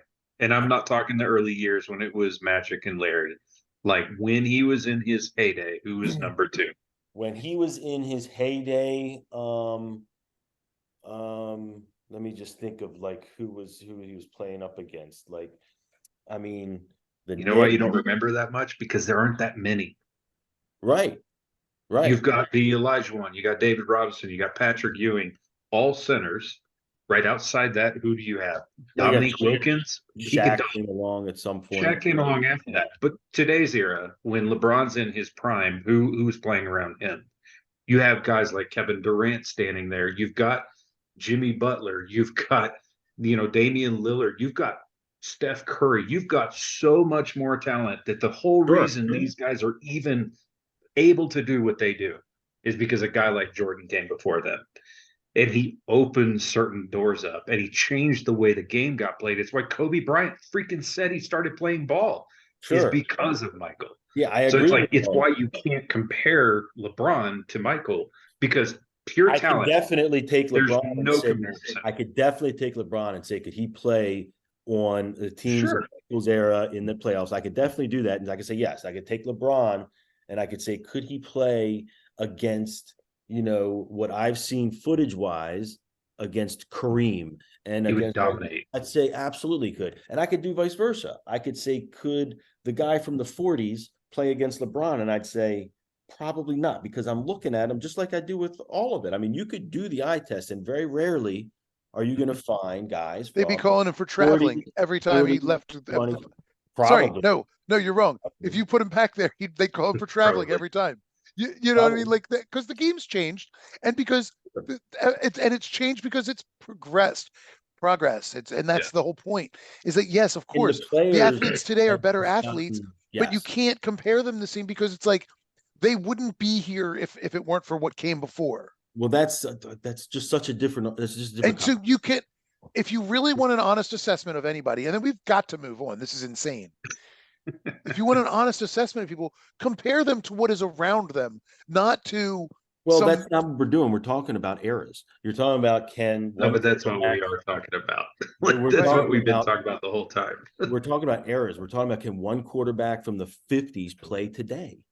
And the answer is probably no. And it has nothing to do with who opened doors and who did something first. And because they played, we played. That's a different conversation. We're talking about, can Johnny U, his skill level, can he jump into today's NFL, start at quarterback, and have the same type of a career? And yeah, I mean, this is so exceedingly frustrating because it's just like in the same way that you couldn't take a typewriter repair person and make them a computer programmer. I mean, right. How about this? Because- How about this? but if that same Can't person do with it. the same skill set were raised in this era, You they'd can be only fine. compare them to other typewriter repairmen, right? Because hold they on. can't. I've got a question for you. Right now, best quarterback in the NFL, arguably Patrick Mahomes, and I'm not looking to debate it. Right? We'll just call it good for now. Okay. Rewind time to Yeah. 1942. Okay. He just born. Is he the same? And he was just born. Right. Is he the same quarterback in the mid 60s that he is today? And you mean he knew the same people and went to the No, same? he No, was he was born in just 1942 instead of shat now. out of his mother's womb, and he is a baby. No, not at all. I don't That's think so. the point we're making. That's my right there. point. That's what I'm making. No, that's the point we're That's making. what we're is that saying. Because He doesn't have- if he played like in the 60s, he wouldn't be the same as good as he was as you're seeing today. That's my point. Guys from different eras cannot play in today's era. So when you talk about the greatest of all time, it's not it's the greatest of their era, maybe. So then you could say he's one of the greatest of his era. So again, you're not comparing athlete to athlete. You're comparing the person and their natural talent plus training, plus science, whatever plus coaching, plus all the things that went into that. Whatever has gone into that did not exist before. I'll summarize for him. Michael Jordan, we may all agree, is the best basketball player to ever play. Yeah. But you put him in today's era, and he's maybe top 10. I don't even think. I disagree. Maybe top 10. Maybe, because Kevin Durant literally towers over him. Right. And LeBron James never lets him score a point. Yeah. Because he's got 4 inches on him and about 30 pounds. There was tons of players back in his era that were taller than him and had weight over him. Garnett. They didn't cover him, though. They didn't have the athleticism that a guy like LeBron has, or Kevin Durant for that matter. Kevin Durant's 7 feet. Yeah, I mean, he's got 6 inches on it. It's the 3-point game is definitely. He would probably have to change point guard. I'm not even talking about that. We're not talking about the semantics. We're talking about transplanting an old talent into the modern day. Yeah, you will never ever be able to say who's the greatest of all time because it'll always be changing. Right. True. Based on that logic. Well, that's why you have that argument, because the new players then are like, well, is he better than XYZ? That's just like when the fart I just ripped was the stinkiest fart I've ever had, and the next one will be as well. That's just glad we're not there. So gentlemen, like people that are. Can we talk about your team for just a second, Brian? I want to segue for a second because they're disappointing. The Green Bay Packers. That is not a win they deserve. That is a win they got because of Derek Carr, getting knocked out of the game. Sure. They looked awful. Yeah, they And look bad. Love looked terrible. He's 50% on the day. Yeah, Like, they look they are awful. not a good football team. They're Well, not a 2-1 team to me. it seems to me that Aaron Jones is really hurting them. Mm-hmm. You're right. I'm not going to dispute that. Him not being there is a big impact to that team. I mean, AJ Dillon looks slow. Oof. And indecisive. And yeah, I agree. Mhm. The Packers did not look good, and at home, so that's even worse. But the first two games, I thought Love looked good. I did too. Not great. I thought he looked good. I was pretty pumped on Love first 2 games. And I still think that the Against Packers. Chicago. I mean, They do right now. I gotcha. No, you're not. I got it. But we'll see. I mean, maybe. But I still think Jordan Love still. Yeah, he had a bad game. He's going to. He's ostensibly a fourth-year rookie. You know what I mean? Like, Yes. We'll see. so We'll see how he does. we'll see. I'm just I not think, but I ready think, to crown him the way a lot of, not you guys, but a lot of people have done coming into the year, and how, oh, he looks great. I'm like, preseason is the number one liar of every season. sure. What we're going to see. I'm curious to see what happens when Aaron Jones gets back, because I mean, I think, Mhm. I think, and I will admit I was one of them, but I thought a lot of people, myself included, thought, oh, yeah, Aaron Jones is great, but AJ Dillon is fine. He's also very talented. He'll I agree. be able to carry this, and it'll be fun. But he cannot. He needs to be in that. I mean, it's pretty clear. Needs to be in that Agreed. complementary role as a bruiser in goal line situations and all that stuff. He is not good elsewhere. Well, So and yeah, not having Jamal Williams there, who was there when he first started there, right? Like, they were able to hide him a lot. And you're right, with Aaron Jones being healthy the last couple of years, they haven't really had to rely on him like they are now. yeah, they I could agree. change. He's been exposed. Yeah. So so the Packers, I mean, I'm willing to reserve his judgment, because I think that defense is still better than I think that defense is better than people think, and I think it seems to be showing that to some degree, and I think they're going to get better. So we'll see, though. I mean, I certainly don't think the Packers are like the best team or whatever, but I do think they do look good. I mean, I think they seem okay. You had him 12-5. That's why I needed to bring it up. I did, but like, all of those picks were so inflated. We were talking about it. It's just like, it's totally crazy. right. Yeah, you're not. I do want to talk about the Cowboys Cardinals, though, before we move on, for sure. We got to talk about the Ravens MVP. too. So I'm going to go back to what I said in the beginning, which is Mike McCarthy sucks as a play caller, and people. I'm every week. There's 3 weeks in a row, but the first 2 weeks especially. But I heard it a lot this week too. These announcers who are talking about, like, oh, Mike McCarthy's calling plays, and like, he's such a creative play caller. He is not creative. He's boring. And you know what else? He's arrogant. And Jerry Jones is arrogant. And that arrogance seeped through this whole team, and it showed up against the Cardinals. They didn't take the game seriously. They didn't take the team seriously. And guess what else? That vaunted defense, that defense got exposed. Guess what? When you run right at Micah Parsons, you put him on his heels, and he's not a Superman. Because that's what the Cardinals did all day, is they ran right at him. We talked about this last week. I think I said it. I'm like, I'm not ready to crown them just yet. They played the Jets without Rodgers, and they played the Giants, who looked awful for the first 2.5 games, right? Or whatever it was. For sure. Or game and a half, and then they looked terrible against the Niners, but everybody does. So yeah. And I'm not going to hold that one against them. But yeah, no, I was not ready, and it made me laugh the whole weekend when Dallas is getting waxed by the Cardinals. I mean, people were like, they were calling them the best team in the NFL. And now everybody's going to call the Dolphins the best team in the NFL all this whole week. So, it's all clickbaity, silly stuff. But but the Cowboys, though, the biggest thing is I've never been able to tell if Mike McCarthy is arrogant. I think he is, but I'm not entirely sure.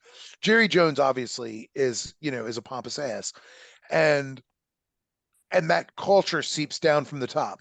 And I think Mike McCarthy is all too happy to let it. If he's not an arrogant ass himself, he's all too happy to let it roll down, from Jerry to him and on through. Go talk to all the Packer fans when McCarthy was there. They were thrilled when he's gone. my best friend is a huge Packer fan, hated Mike McCarthy, Yeah, he like sucks. absolutely hated him because everything you're pointing out, like he's not like he was fine as a head coach when he takes his hands off the play calling. Like, but then why is he there? Yeah. Like he's really Yeah, not and that he's not great of even a a great head strategist. coach. He's not creative. He's No, fine. he's safe. But he was fortunate enough to coach one of the like a generational talent in Aaron Mhm. Rodgers. And that can cover up a lot of your coaching mistakes. You know what I mean? Agreed. Um so yeah, I mean, whatever. I think it's it's just like Brian Billick was not a great head coach, but he had Marvin Lewis.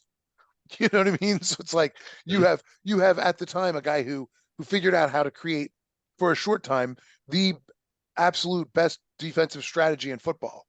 But he also like, did you guys watch the documentary on the Ravens that came out? Mm-mm. I don't remember if it was 30 for 30 or one of those, but it was a Yeah, whole thing on that Ravens Super Bowl run, the early 2001. sure, And it just talked about how you couldn't have had a different head coach on that team because it was him letting some of those players just Mhm. be who they are that allowed that team to end up becoming who they were as well. sure, So I'm not disputing what you said. Billick is it proofs in the pudding. Like even Joe Flacco has a ring, right? So it's not like, he was that great of a coach. He just caught fire at the right moment and let sure. everybody play out the way that they did. Well, I mean, and He was the offensive genius. he was an offensive genius because he coached the Vikings with did they have Dante Culpepper in his Yeah, prime Randall Randy Moss. and yeah, Randy Moss and Yep. Chris Carter. and Chris Carter. Yeah, they had a lot, and Robert Smith at running Oh back. yeah, So it Robert Smith at wasn't running like back. they were Offensive not hurting genius. for Yeah, talent. Yes. you know, and I Almost mean, like the Cincinnati Bengals and getting the golden respect. leg of Gary Anderson. I was gonna say it's almost like the current coach of the Bengals getting all the acclaim for having Burrow and Chase and Higgins and Boyd and all those. Like we're not gonna talk about Mixon because he's not any good, but the rest of them are. I don't think old Zach's a very good coach either. He's um, doesn't impress me. He's got all the talent in the world, and I think at some point they're going to see that like he's getting by on his talent. I mean, I don't know. Maybe he's a better coach than I think, but I don't think of him as a great coach. Um, anyway, all right. You guys want to talk about this Ravens Colts game at all? Yeah, I Not mean we really. can. We can because yes, I know what you said. I said I wasn't going to comment on it. Yeah, yeah, yeah. Like this was not a play calling problem. Like to me, this was you Execution. had yes, almost all entirely execution. You had a team that couldn't hold on to the ball for the first half. Sure. How you give the ball back Yeah, with it's weird. 2 minutes left in the game, up by Yeah. three, is That Weird. like there were a lot of mental mistakes made by the coaching staff and the players in this game. when Zay Flowers took that safety kickoff and took a Mhm. fair catch, I absolutely lost my mind. Oh I yeah. was like, you Did you did. hear Harbaugh's like rationale behind? Like he's the one who told him to do it. Oh, Really? no, I didn't. Yes. So what he said is that the way the timing was setting up, which I do understand a little bit, but I think people overthink them like their decisions sometimes. It's okay, he's gonna catch the ball on the other side of the 2 minute warning. So then they could just more or less run most of the clock out. But because of however it played out, I don't remember if there was a penalty or what. By doing the fair catch, it happened on this side of the 2 minute warning, Sure. which meant they got an extra timeout, which Right. gave all of that timing. And so it was just they overthinking things. People get too into the statistics and stop using And common Harbaugh's sense bad sometimes. about that stuff too. Yes, I Yeah. agree. I You agree. know, I mean, Tucker misses 61 feet yarder. I mean, hey, look, whatever, it Came up happens. short. It is what Too. it is. Came up short. Yeah, but you know what? That D line, the center of that D line for the Colts, they're like everybody Oh, on that D line is like 6'8", 6'9". He had to kick it high, and you and can't discount how many injuries that we have at the moment either. Six. but One six again, five now I or mean, when you're something. trying to kick 61, you're kicking Yes. that low kick angle, and the Colts D line, the center of that D line is particularly tall, 2 inches taller than average, and so you've got a little bit of extra reach. So you got to be aware of that and kick a little higher, and you're making that adjustment. in real time with your foot on a ball. I mean, he kicked. When he kicked it, Carl and I were watching. And I went, God, I was like, it looks high for 61 yards. I was like, it's right down the middle, but it looks high for Yep. 61 yards. And of course, it fell a little bit short. It Barely, just barely too. just barely, but it was like you could just see the kick angle just looked a little off. And Yeah. I mean, when he kicked that 66 yarder, I mean, it was a line drive that just barely got over the fingertips because it would have to be. You know what I mean? When he kicked that record breaking kick, it has to be. There's no other way you're going to get there. Yeah. And so, So whatever it is, huh? I was going to say, so it was 3 years ago, I started calling for Greg Roman's head. And I know Mike doesn't know that, but I know you did because I'm like, this sucks. Yeah. Whoever No, the strength I agree. Whoever strength and conditioning is for the Ravens needs to go. Like how year in and year out, we have an entire running back core who cannot stay healthy for any amount of time. It makes absolutely no sense. When all these other teams, everybody deals with injuries, but not everybody deals with a third of the team being injured, all of your running backs being injured. Like that is, we've been dealing with this for the last 3 years. It's ridiculous. Yeah. So we don't know how to draft the right type of NFL player at running back. Right. And I don't know that that's true because I think Dobbins is a stud when he's healthy. Sure. But there's something about the running back. Like, I mean, I realize you can't take into account a concussion, but Edwards went down again. Like, I know. He's down every year. Yep. I know. Flowers looked like a beast again. Yeah. It's the bright spot, him and Lamar right now. Yeah, him and Lamar. Yeah, I mean, I think my biggest frustration was the clock management in that game was just so abysmal. I mean, I was so frustrated. I think it's a big weakness for that staff always. Say again. I know. Clock management is always a weakness for them. It was anyway. Yeah, nothing to really say. I mean, obviously the pass interference that was infuriating. I wasn't as upset about the that they missed the face mask on Zay, like on the possession before, because I missed it in real time. And so, I mean, for whatever that's worth, I didn't see it in real time. I saw it when they slowed it down. It was like, it was pretty obvious, but it was a big clump of guys around and all that stuff. And Zay's a rookie. He's got no cachet with refs. He needs to ask for that. He needs to be more bold and asking for that flag. You know what I mean? Mm-hmm. But that PI, I still can't. I mean, that one just blows me away because it was like, I mean, they turned his body away from the ball before the ball was there. I mean, it was not close. It was egregious and obvious, and it happened in the middle of the field with nobody around. So it's like, how did you miss that one? Nobody's getting screened. It like that should be the easiest call made 100% of the time in the NFL. So that was a little disappointing. Well, not a little. That was a lot disappointing because that hands them the game. It's fourth down. You know what I mean? Yeah, but really, should have never been in that position to begin with. The bright spot for me. Go ahead, Mike. I was going to say we put her. Go ahead, Gare. Is he gone? I don't know. I don't know. I think he's just frozen. Okay. Hey, there Mike's he is. back. Go ahead and say what you were going to say. You froze for a second. At first, I thought you guys were frozen, and I was like, "Oh shit, I'm frozen." Yeah. No, I was just saying we should have definitely closed that game out. We put ourselves in that position for sure. No doubt about it. I mean, I'm sorry. I know, but one other thing. I know that they're trying to do something different this year, and they don't want Lamar running all over the place and everything else. But you know what? That was working in the third quarter. Yeah, and they stopped doing it in the fourth. They're saving that, I think, for later in the year. I mean, maybe. I mean, and that's fine. I mean, and whatever. It's one game, but it's just like, and it's a game, and it's a game that's a little bit easier to lose because you're like, well, our center snapped a ball, as a ground ball when nobody was calling for it. We had 2 fumbles that, in deep in our own territory. That sucked. If you're going to lose one, that's the one to lose because it's like, well, totally. You've tried to give it away, but anyway. So our defense played well. I was just going to say, Harbaugh said it. He goes, the Super Bowl's not won in week 3, and which is very, very clever of you, John. But I mean, but at the same time, like you do have a team that is in some capacity still learning a new offense. they're missing some key pieces, especially Yeah. across the offensive line. Yep. And you talked about it earlier. Teams get hot at the right time. This is the Yeah. kind of team that if we can get healthy, the talent is there to make some noise and make a run in the playoffs. I'm not going to go as far as to go, we're going to win, because who knows, right? Yeah, Like, who knows? But they much certainly have the talent. Yep. right. No doubt. So excited to see what they're doing. I agree with what you said. They need to let Lamar run more, but I do understand part of this is about getting him into more of a passing rhythm and To be in sure.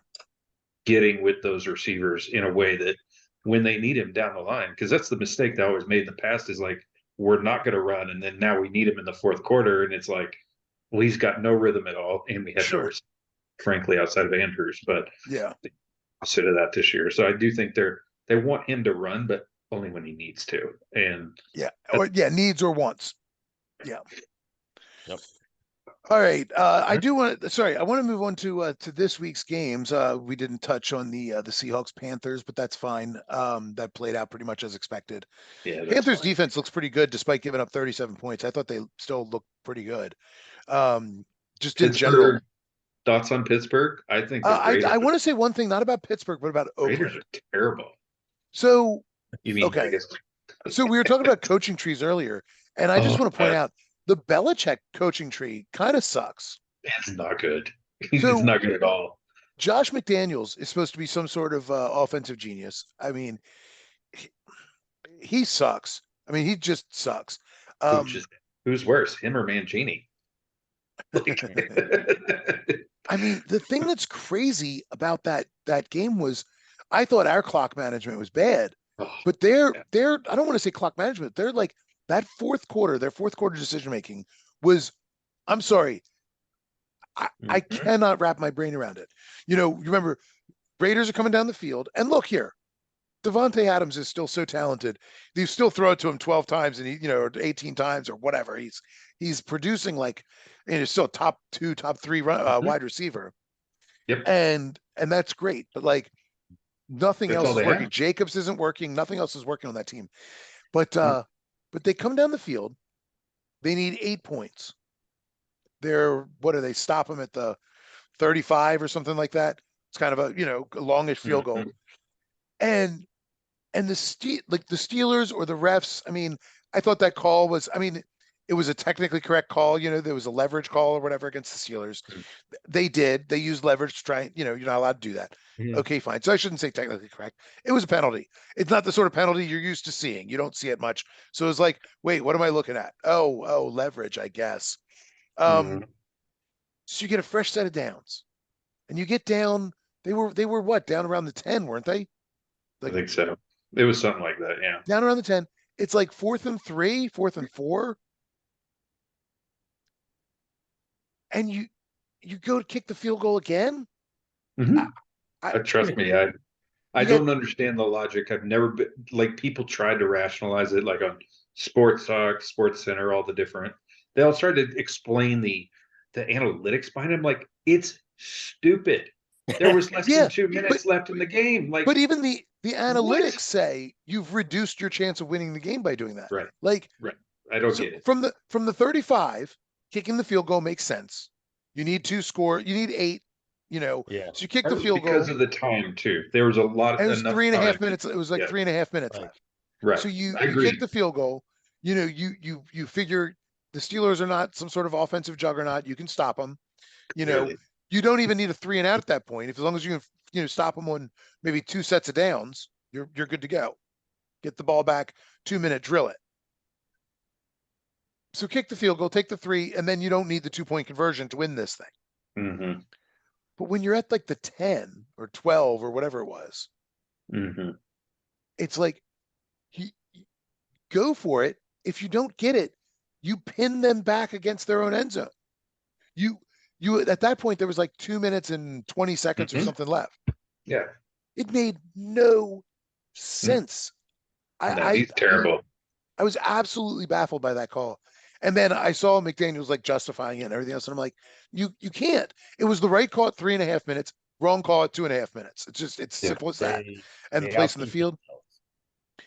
Yeah, but he's just awful. He's just terrible. I mean, this offensive genius can't think of anything creative to do with his skill players. And like again, this is another team. All of their money is being spent on one side of the ball, the offense. Well, that's because Chandler Jones has mental issues, evidently. He's not Oh. just unhappy with the team. Mm. You heard about that story, right? Yeah, and I was just saying they got Crosby. I mean, they have Max Crosby is like the only guy they got. Yeah. But all their money is spent on the offense. Hmm. You're at the 12. They got Peters. They got Marcus Peters. Come on. Your money's on the offensive side of the ball. Yes, it is. Trust you've got to trust them. You went out and got Jimmy G. You had Devontae Adams. You brought Jacobs back at more money than you wanted to pay him. You brought in Jacoby Myers.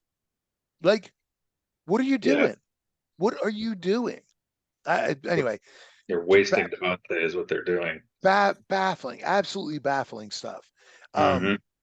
And yeah, I mean, I found it absolutely baffling that they did that. And anyway, that was really all I wanted to say about it, is just because I found it to be just utterly inexplicable. And I've also come to the conclusion that Josh McDaniels looks like a poor man's Daniel Tosh. Is that the guy from E? The E Network, the comedian? Daniel Tosh is from Comedy Central's Tosh.0. Yeah, that's right. The Comedy Central. I thought it was from the E Network. Yeah, I'll have to think about that one more. He looks like an angry version of Daniel Tosh. That's funny. All right. Well, so that's it for last week. Any other I mean, any other notes? I thought I don't know. I think that covers it all pretty well. Well, before we move on to next week's game, we should do the Greeks corner. All right, Greeks corner it is. Yeah. Do you have it all laid out? Because I've got a lot of questions for your math. So okay, so yeah, I might as well, but let's just cover this real quick, and then we can jump into next week's games, and then I'll tell you who I have for next week. But there's only 4 I have.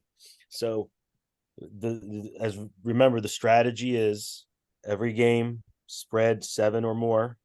Yeah. Over a touchdown. Hopefully, if it's 7, I like to buy a half point potentially, but over a touchdown, let's say. So hold that thought for once. Can you hold that thought for 1 second? Yes.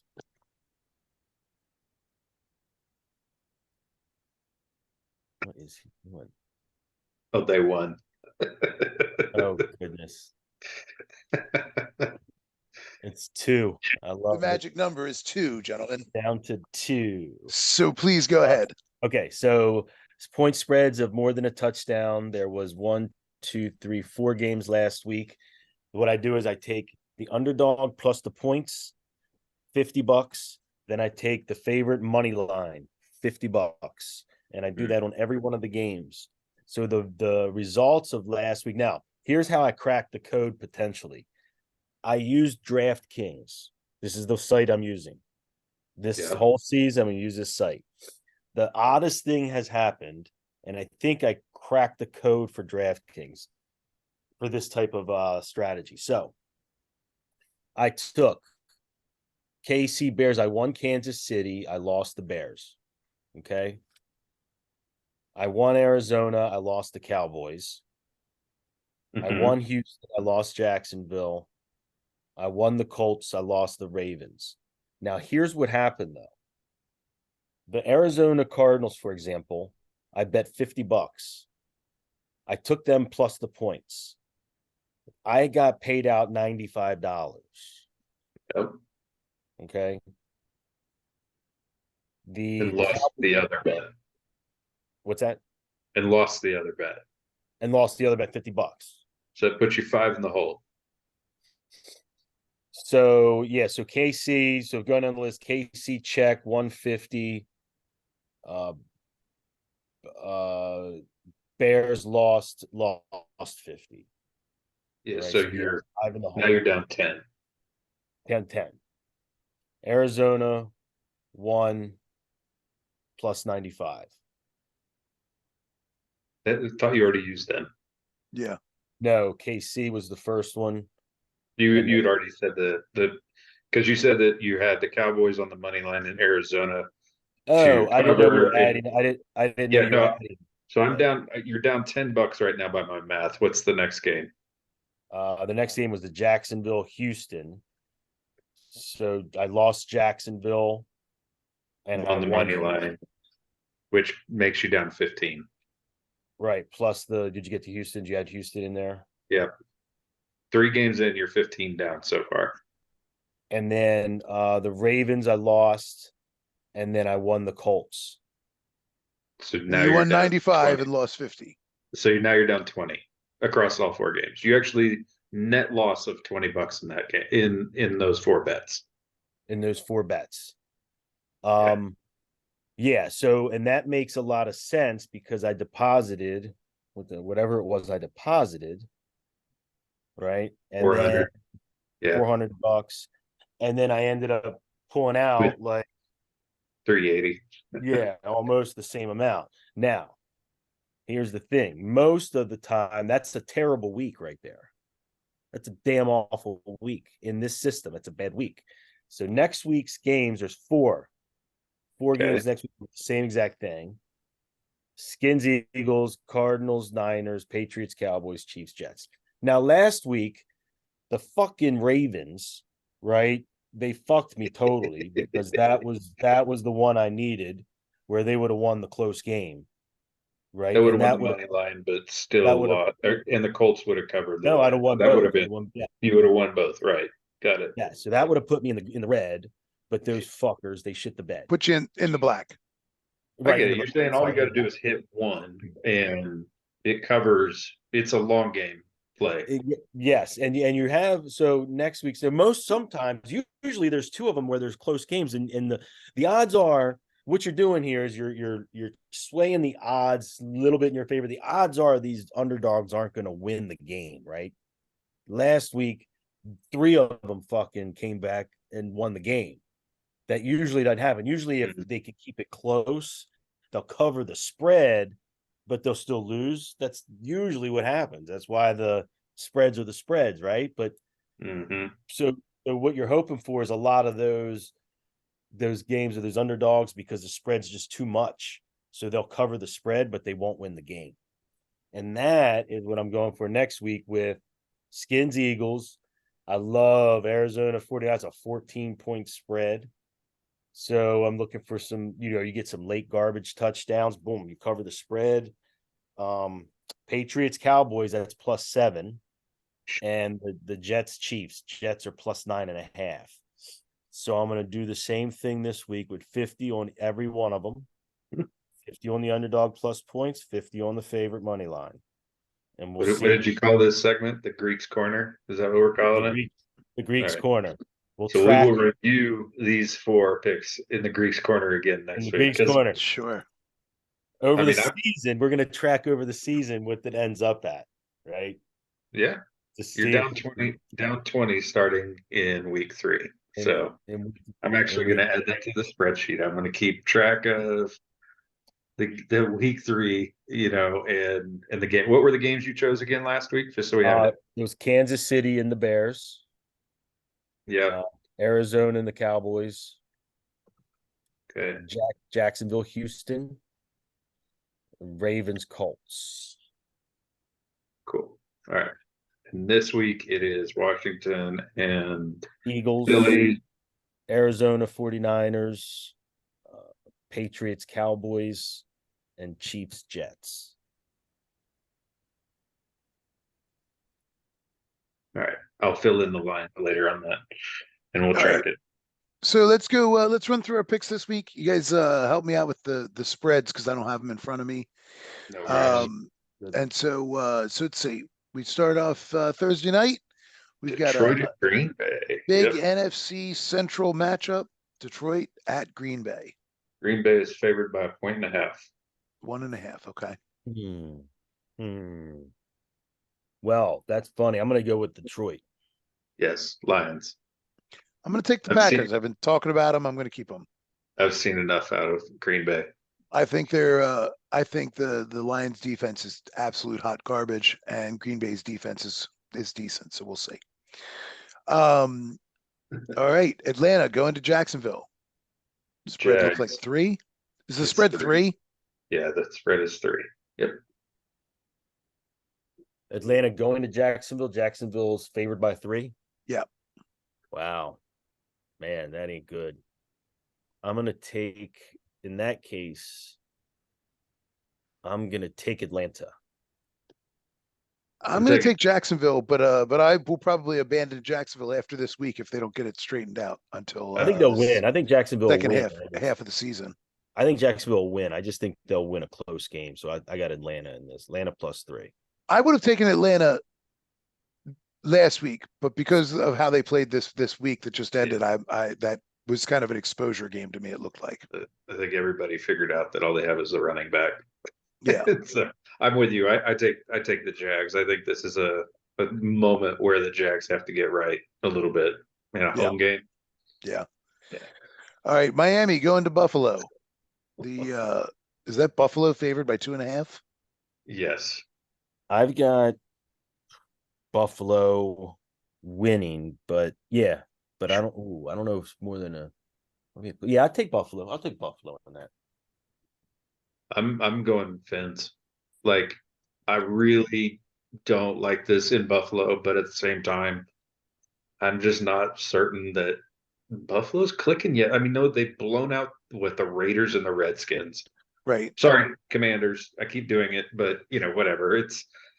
I just don't. They haven't really beat anybody, and they're running into a buzzsaw at the moment. Agreed. I think Miami's too hot at the moment. They're going to win. I'm not entirely convinced that Miami's the better team at this point. Sure. I told you, my feeling about Buffalo is I do think that they are an incredibly talented team, but I'm not. Yes. I don't love their coaching. The key is that Tua is still upright. Tua is still upright. That is correct. So I'm going to go with Miami as well. Let's see, especially getting 2.5. Yeah. All right. Denver going to Chicago. I'm looking to see if there's a line on DraftKings right now for that one. Excuse me. Denver's -3. Yeah. Mikey. I'm gonna go with Denver. I'm going with the Broncos only purely because I think Chicago is not. You almost can't even call them a college team at this point. Yeah, I'm Denver as well. I'd take Denver. Yeah, Denver.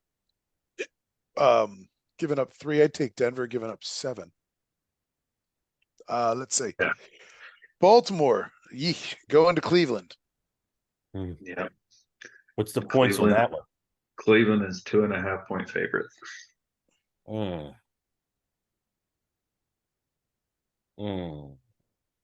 I'd love to see. I don't know who's out for the Ravens. Is it still the same? Are we still busted?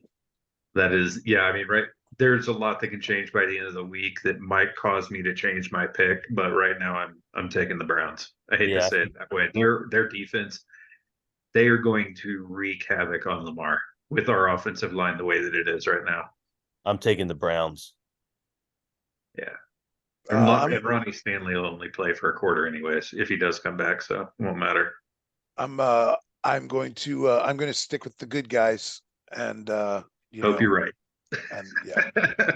We're all cheering for that team. That just doesn't mean that's what we think. So let's see. Cincinnati at Tennessee.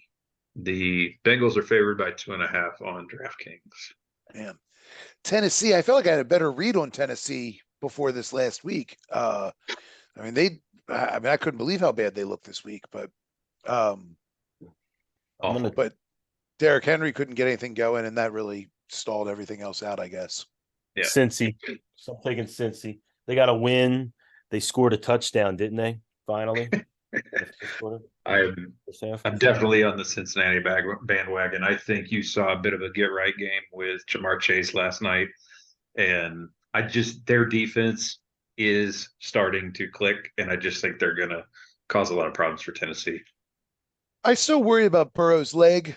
I feel like playing him was the wrong decision, but I also understand why they couldn't go 0-3. Yeah, I mean, I get it. Yeah, I think they're really rolling the dice on him being out for the season. So I'm he going to looked take. Good though. Did you watch the game last night? Like most of the night, he didn't have to do more than take 2 steps and sling the ball. But there were Right. a couple of moments where he had to get outside the pocket and scramble a little, and he looked okay. Like he didn't push it real hard either. The problem with like I said before, problem with those calf injuries. Mhm. Yeah, you can push through whatever, but those things weaken your Achilles. That's the problem. So I'm going to take Cincinnati, but I don't know. I have a bad feeling about Joe Burrow this season because I feel like Yeah. they were in an impossible situation this week. I get it. You can't go 0-3, but also, what are you going to do if he's done for the year? And I feel like they're really rolling the dice on it. But Yep. You and sign it's AJ McCarron, that's what you do. yeah. All right, so I'll take Cincinnati as well. All right, the Rams going to Indianapolis. What's the line on that? Indy One and must a half. be. Yeah, Indy's favored by 1.5. So That's it's a coin flip. I will Yeah. take the Rams on that one. Interesting side note, fellas. As I told you before, I have been reading the book from Billy Walters, which is the famous gambler that was big in with Phil Mickelson and all that stuff. So one of the things that I got out of the book, and he's a super successful gambler. The home field advantage everyone thinks is 3 points, right, for the home team. Over the years, it's now like 1.5 for legit bettors that know Hmm. the football. The home field advantage has shrunk over the years from 3, and then it went to 2 like maybe 10, 15 years ago. And now in today's world, it's like 1.5, almost 2 points. So just to let you know. So what's this game now? Colts, Colts and Rams. Rams, Colts. Colts favored by Um, your spread that you just talked about. I'm taking Colts. I hope Matthew Stafford makes it out of this game. With the way the Colts came after us on the defensive side of the ball, and then watching the way Cincinnati came after the Rams, the way that they did last night, I mean, they might kill and break Matthew Stafford in half this weekend. I'm going Colts. Yep. I think the Rams O line is healthier than the Ravens O line, and I just don't think we were. You think I think we were. Cincinnati's defensive line is that much better? Mm-mm. Because they No, but didn't do the same thing to us that the Colts did. yeah, we'll see. I think there were a couple of things I thought about during the week last week where I was thinking about how we always struggle against Indy. I should have really thought about that. Like we always Sure. historically always do. It's Um, like they come into town and they hit us with like some sort of a freaking like roofie. Mayflower truck. Yeah, They Mayflower. play. Wait, do they play Barry White? Yeah, there you go. Yes. Yes. So yeah, no, I'm going to take the Rams. Although that's a push game. That's a coin toss. I agree. I do agree with that. All right. How about Tampa Bay at New Orleans? One, Saints are Um, favored by 3. Is that right? is Baker the cake maker healthy? that's not the question I would ask. I would ask if Derek Carr is healthy, and that would be the way that I go. If Derek Carr Baker's is healthy, healthy. I will absolutely take the Saints. But if I not, I'm going Bucks. I thought he was out. If Baker the cake maker's He's healthy, I'm day to going day. Tampa Bay. Oh, okay. Carr is day to day. Baker, I thought Baker he finished the game last night, didn't he? I thought so. So I thought. I didn't watch the end. I have Tampa just purely because I think Carr's probably not going to play, and I have no faith. Well, and I if think Carr's back, I think they run through Tampa because they're getting Kamara back this weekend too. Ooh, I Yeah, hope he comes back and lights it up. He's been on my bench. yeah. Yeah, Man, sorry, my computer just went black on me. What's going on here? did this Come on. last week to you too. Yeah. Well, this week I don't have a mount. God, hold on a second. I don't have a map. Hold on a sec.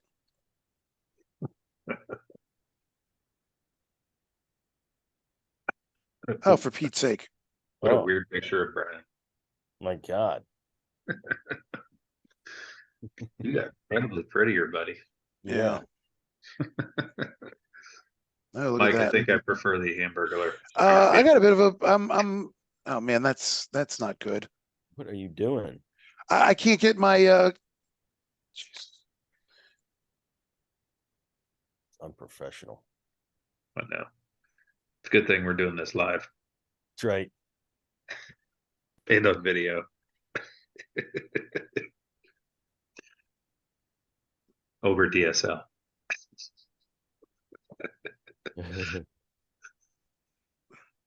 Sorry. I think we're just gonna have to finish this without Brian. No, I'm here. Fine. Oh, for God's sakes, I can't. Trapped. He's trapped. He's trapped in that woman's Mike, body. I'll send you my bet of the weekend coming up. How's that? Your lock of the week. I've got a lunatic bet. I only bank lunatic bets. Oh, for There. Pete's sake, are Oh. you kidding me? Oh, look at I this hit- guy. I hit a 13 team parlay in college football the other 2 weeks ago, but I only bet the money line Jeez. when the spread is over 10 points. Okay. Yeah. Yeah. You don't make a lot of money, but I've hit them 2 weeks in a row. 13 what? team though. Yeah, I did 13 2 weeks ago, 10 this past week, and I've won both. Oh. So I'm up about $30. That's about it. It's like, because it's all money line on the favorites, so of course Yeah. Yeah. in All college right. it's different. I Sorry never. about that. Welcome back. Yeah. Yeah, everything blacked out on me for a minute, and I couldn't get it to come back on. And yeah. That's what she said. Yeah, well, I don't have a mouse this week. And so I'm kind of having to use my my laptop touchpad, but I've got my monitors and my keyboard. It's not a good setup anyway. So it was using my keyboard, it doesn't matter. Anyway, all right, let's see. So where were we? New Orleans. We're on New Orleans. I said New Orleans. You got New Orleans winning even without Derek Carr. I've got New Orleans winning. I'm gonna trust in Winston and Kamara. All right, we'll see. We'll see. Yep. All right. Washington at Philly. What's the line on that? It's a big line, I guess. 8 points. 8. That's an interesting one. I'm gonna take the You're gonna take Philly to win and Washington to cover. Yes, I'm taking the football team in Washington here, +8, and hoping the Eagles win by less than that. I'm taking the Eagles. I can't. Yeah. I have no faith in Washington right now. No faith in Washington. I got the Eagles as well. Minnesota at Carolina. Ooh, Minnesota. Minnesota's not going to lose. Minnesota's favored 3.5. 3.5. Yep. They will not lose again for the rest of the year. So just pick them, pencil them in, baby. What's the story on? Did we find out what's going on with Bryce Young injury? Not yet. No, I haven't. Is he day to day still, or? Not sure. It doesn't matter to me. I'm taking the Vikings on this It one. matters. I think it matters to me. I think if he's out, I just don't think they have the weapons to keep up with Minnesota or the defense to slow them down. That's right, Yeah. baby. Oh, I gotta get back to that guy. I mean, I agree, but I still think I think this is Minnesota's desperate. They're 0-3. They're going to win. That's part of it for me too. Yeah. I can't see them going 0-4. Yeah, It's just whether you think they'll cover by more than by 4 or more. Yeah, I'll go Minnesota. I think no, I think they need a win. Yeah, I'll go Minnesota. The Steelers at Houston. Steelers are favored by 3. That's a tough one. I'm gonna go with Houston. That one's a really hard one for me. Yeah.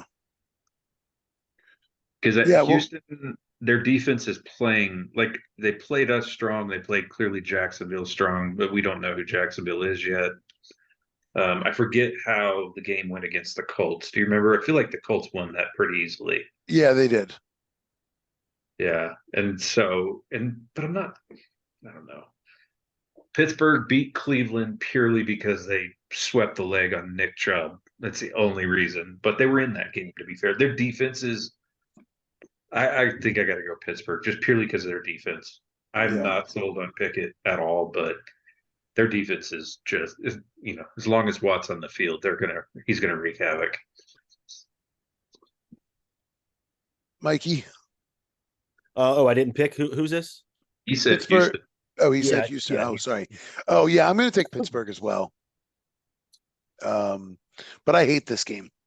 Yeah, I'm with you. That's a toss up game for me. Vegas at the Chargers.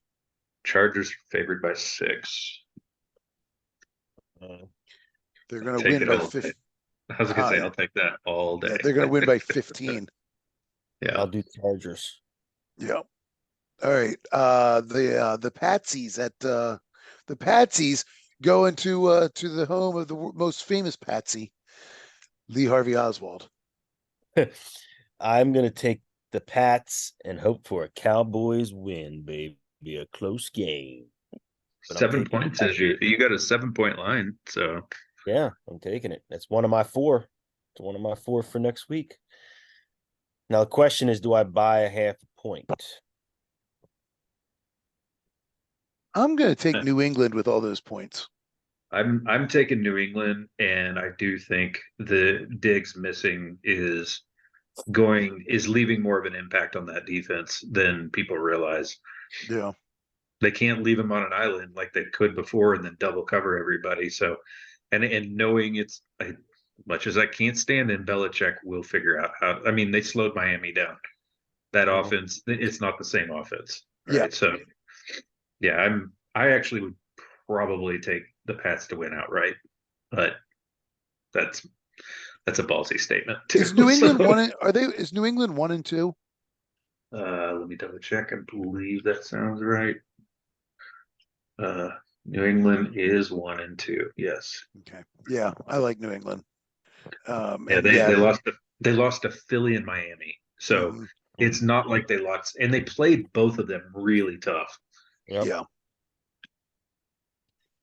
All right. Arizona going to San Francisco.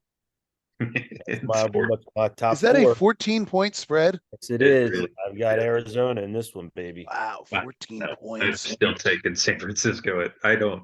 I Yeah. honestly might put a side bet on San Francisco on this one because I think Arizona is just Yeah. terrible. But in this case, I'm taking Arizona because it's part of my foursome. I'm going to take San Francisco. I hate that 14-point spread. That's dangerous. Agreed. That's such a big spread. It's so big, but hard to they're going to cover though. And I'm sorry, San Francisco is not a Mike McCarthy coach team. Like, you know what I mean? Kyle Shanahan is no Mike McCarthy. Arizona, or Andy Reid.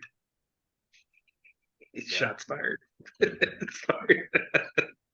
The Chiefs are horrible about covering most of the time. That's what's funny. Yeah. All right, Chiefs and Jets. What are we saying? Was it 9 points? You double check. It's 9.5 now. Man, I hate that spread, but I hate those. I'll still take the Chiefs because of who's playing quarterback. Taking the Jets. Yeah, I'll take the Chiefs. Jets. They might score 3. Because Zach Wilson is terrible. Part of my foursome. All right, Seattle going to the Giants. Giants favored by a 1.5. I'm gonna do the Giants, the Jinx. I'm going Giants. I think they win on Monday night.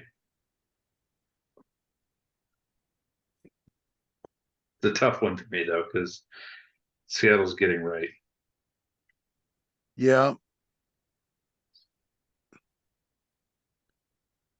I'm going to go Seattle.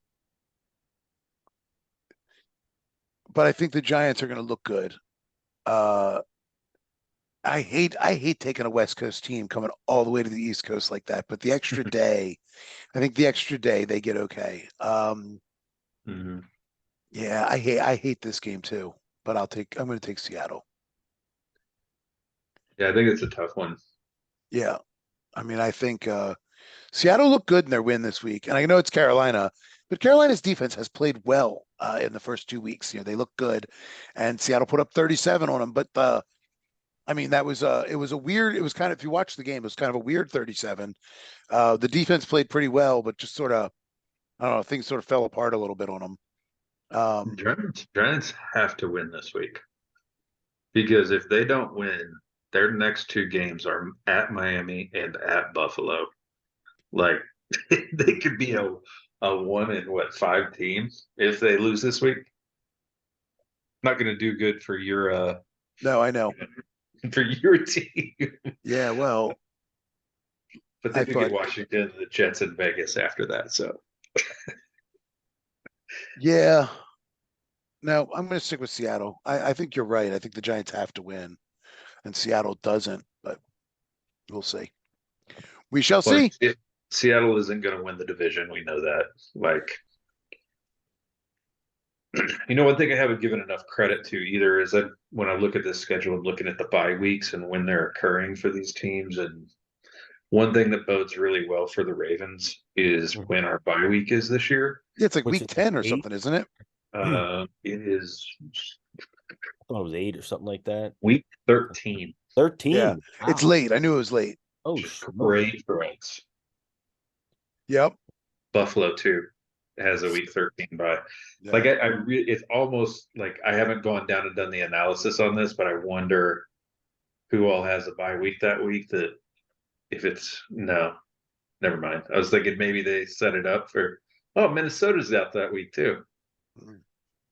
The Giants and then Vegas. There's The a couple other. But I was the wondering if they stacked it that way on purpose. Vikes are going to be 3-9 going into their bye. Yeah. They're gonna be 9-3, baby. This feels like a bet waiting to happen. Yo, nothing way. Little I'm not going to friendly bet. I'm wager. not going to bet on them being 3-9. That's for sure. I'm gonna But go. I'd be willing to bet Mike that they're not going to finish 14-3. Yeah, I bet you would be right about now. I would be too. You'd have to give me some hell of an odds, some really steep odds right there, like 50-1, 60-1. You're not a man of your convictions. I'm a smart man. I'm gonna I say mean, they're at 6 or 7. You did say they'd go 14-3, so I don't know about that. Yeah, I know. Terrible.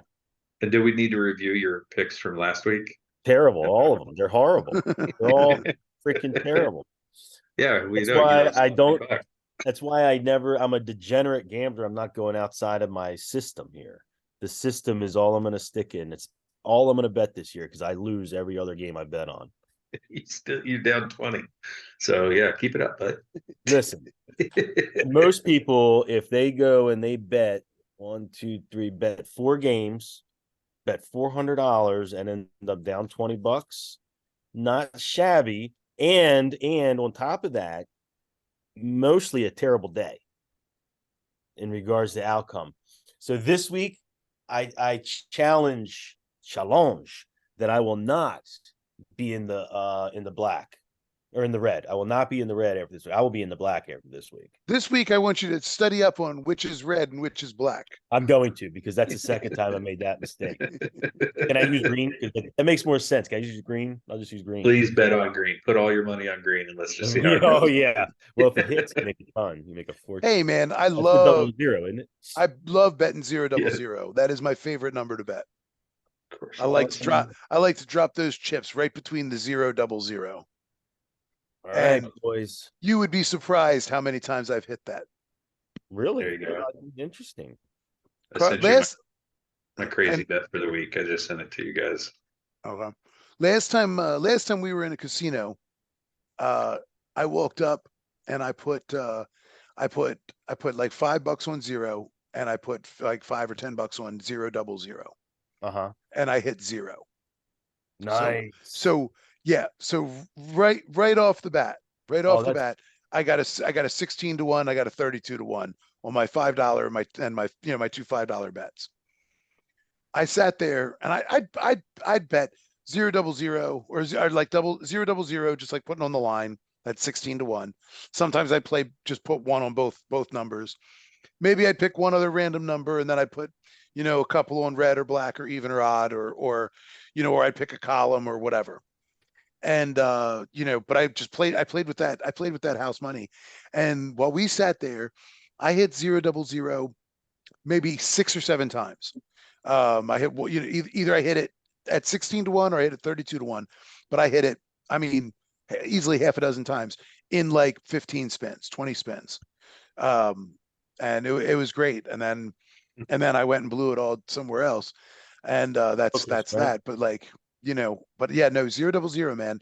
That was my dad's number. It hit for him. And I was like, oh, I like that. He taught me how to play roulette. 000, baby. I've got the fucking itch to hit the casino, brother. The itch. Not me, man. I just I mean, yeah. I do wish I could do a little sports gambling down here. Why, like, you guys can't do it?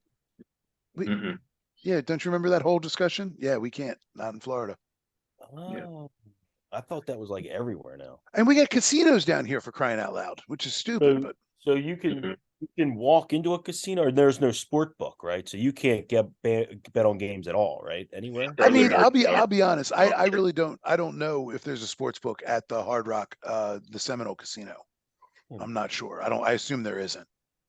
Most of those reservation casinos tend to be table games and slots. Yeah. That's about it. They don't usually have a sport book. I don't For think some reason I thought the only books were in Vegas. Is that right? Well, in Jersey, right? Atlantic City had them Atlantic too. City. Did they have books? I didn't think Atlantic City had sport books. Back in the day, I think they did. Yeah. You just guys got to move to Colorado. We're the ones that legalize pretty much everything first. Well, I mean, the thing here with DraftKings and FanDuel and I got MGM. I got Jamie Foxx trying to sell me MGM Sportsbook every day. I got Kevin Hart trying to sell me FanDuel or DraftKings or DraftKings, I guess. Mm-hmm. And I'm like, I get all these commercials, and I'm like, what are we doing here in Florida? Why can't I do any of this stuff? Yeah. I mean, it's probably for the best, but still. Yeah. I mean, it's silly because when up in New York, or in Connecticut and all, my cousin would literally drive down like the highway to a truck stop gas station where his phone would get picked up across the line. He'd place his bets, and then you have to do a 45-minute drive to place bets. I was like, this is ridiculous. Yeah. At first, he was taking me with him. I was like, where are we going? And he was like, we're going down to this gas. I was like, what are we doing? And he was like, well, that's why I have to place my bets. I was like, are you fucking nuts? I was like, I couldn't imagine that. That's why I don't think any of the reservations actually have sports books, because if that were legal there, all anybody would do is drive to the casino to make their bets. Sure. Yep. Well, Florida's a big state, be a long drive, but yeah. Depending on where you live. Well, that's what I mean. Like, depending on where you live. But I don't know. Is it legal in Georgia and Alabama and those surrounding states? I don't know. I don't know. I mean, I just know it's not here. Right. And I honestly, I was kind of surprised by that because I mean, it's funny. Before all this became acceptable, it was easier to bet on sports in Florida. Like, you could do offshore betting pretty easily because you could hide yourself on the internet much easier. And now that everything's gone legit and commercial, it's much harder because now it's like I tried to set up FanDuel because my old bank was online only. So I was like, well, they don't know, and I can VPN myself to anywhere I want to be. Yeah. And but my bank, even though it's online only, it is registered to my address in the state. They're like, you can't do it. So whereas 10 years ago you could offshore and like Bodog. Yep. Bodog in Latvia. Hey, do they have are they doing recreational weed now in Florida? No, med only, right? No, it's med only. It's funny because they won't put it on the ballot. So it's a whole thing. So, our fight for weed has been a challenge. So they did So we did a ballot measure, bunch, you sign, got it on the ballot, and we passed it. And then the state came out and said, "Oh no, uh, sorry, it only passed with 60%. It needs to be 2/3 in order to pass, in order to be legal." And it's like, wait, what?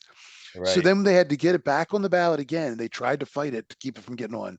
Got on the ballot, and then the message went out, and like people were flyering, and they're like you might have stayed home last time. This time you can't stay home. Like this is, and so Yeah. then it passed. It passed with the 68% or whatever it needed. Mhm. And then they slow walked the shit out of it. So then Mhm. they've opened up a few places. They've made it. I mean, whatever. It's just they have done everything in their power to keep it as restricted as possible. Yeah. I mean, you can get it pretty easy, but it's just like it's been so dumb the way they've handled it. Yeah. But I mean, that's a problem in this state. Like we voted on a high speed rail a decade ago from connecting Orlando to Tampa, because I-4 that connects Tampa to Orlando is the Mhm. most dangerous highway in America. Has the most Wow. fatalities. It's awful. It's a nightmare highway. It's awful. So voted on a high speed commuter rail from Tampa to Orlando. And it's about an hour. It's about an hour and a half drive.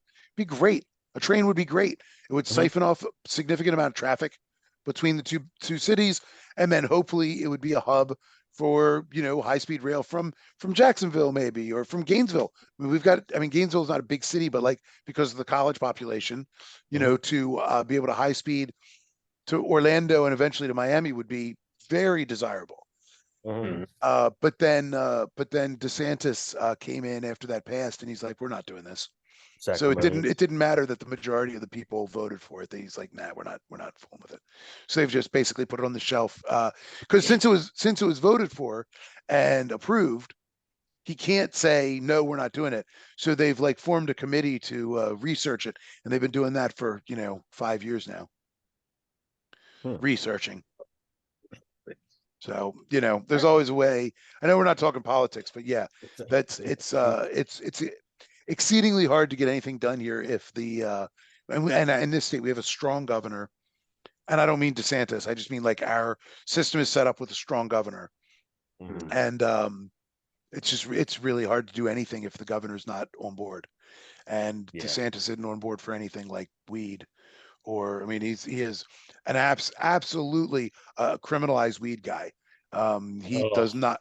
He straight up says like he would sanctimonious. would not legalize weed as president. Doesn't think it should be legalized. Thinks it's awful. So he's a nerd. Well, they made it all recreational here, man, and I tell you, it's they're sprouting up everywhere. There's dispensaries everywhere. I've always had my card, and thank God because it's a hell of a lot cheaper than what they're selling all these people to all these people. But Oh, really? The med is cheaper than the dispensaries? Oh yeah. oh yeah, Is absolutely, it? absolutely, and it's not taxed. The other's taxed, Oh, and okay. it's Is it not taxed at all, or just tax? Because here in Colorado, it's taxed at like sales tax rates, and if you don't have your card, it's taxed at like 23%. Wow. So ooh, it's steep.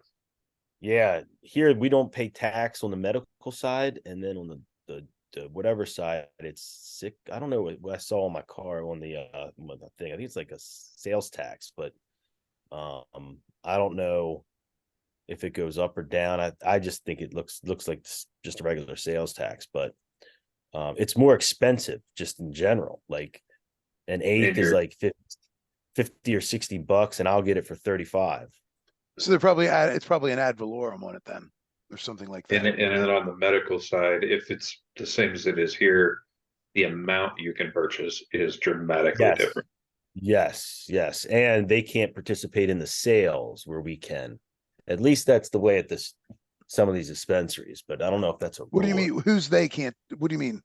The people that don't have a card, like the They adult keep use it group. separate here.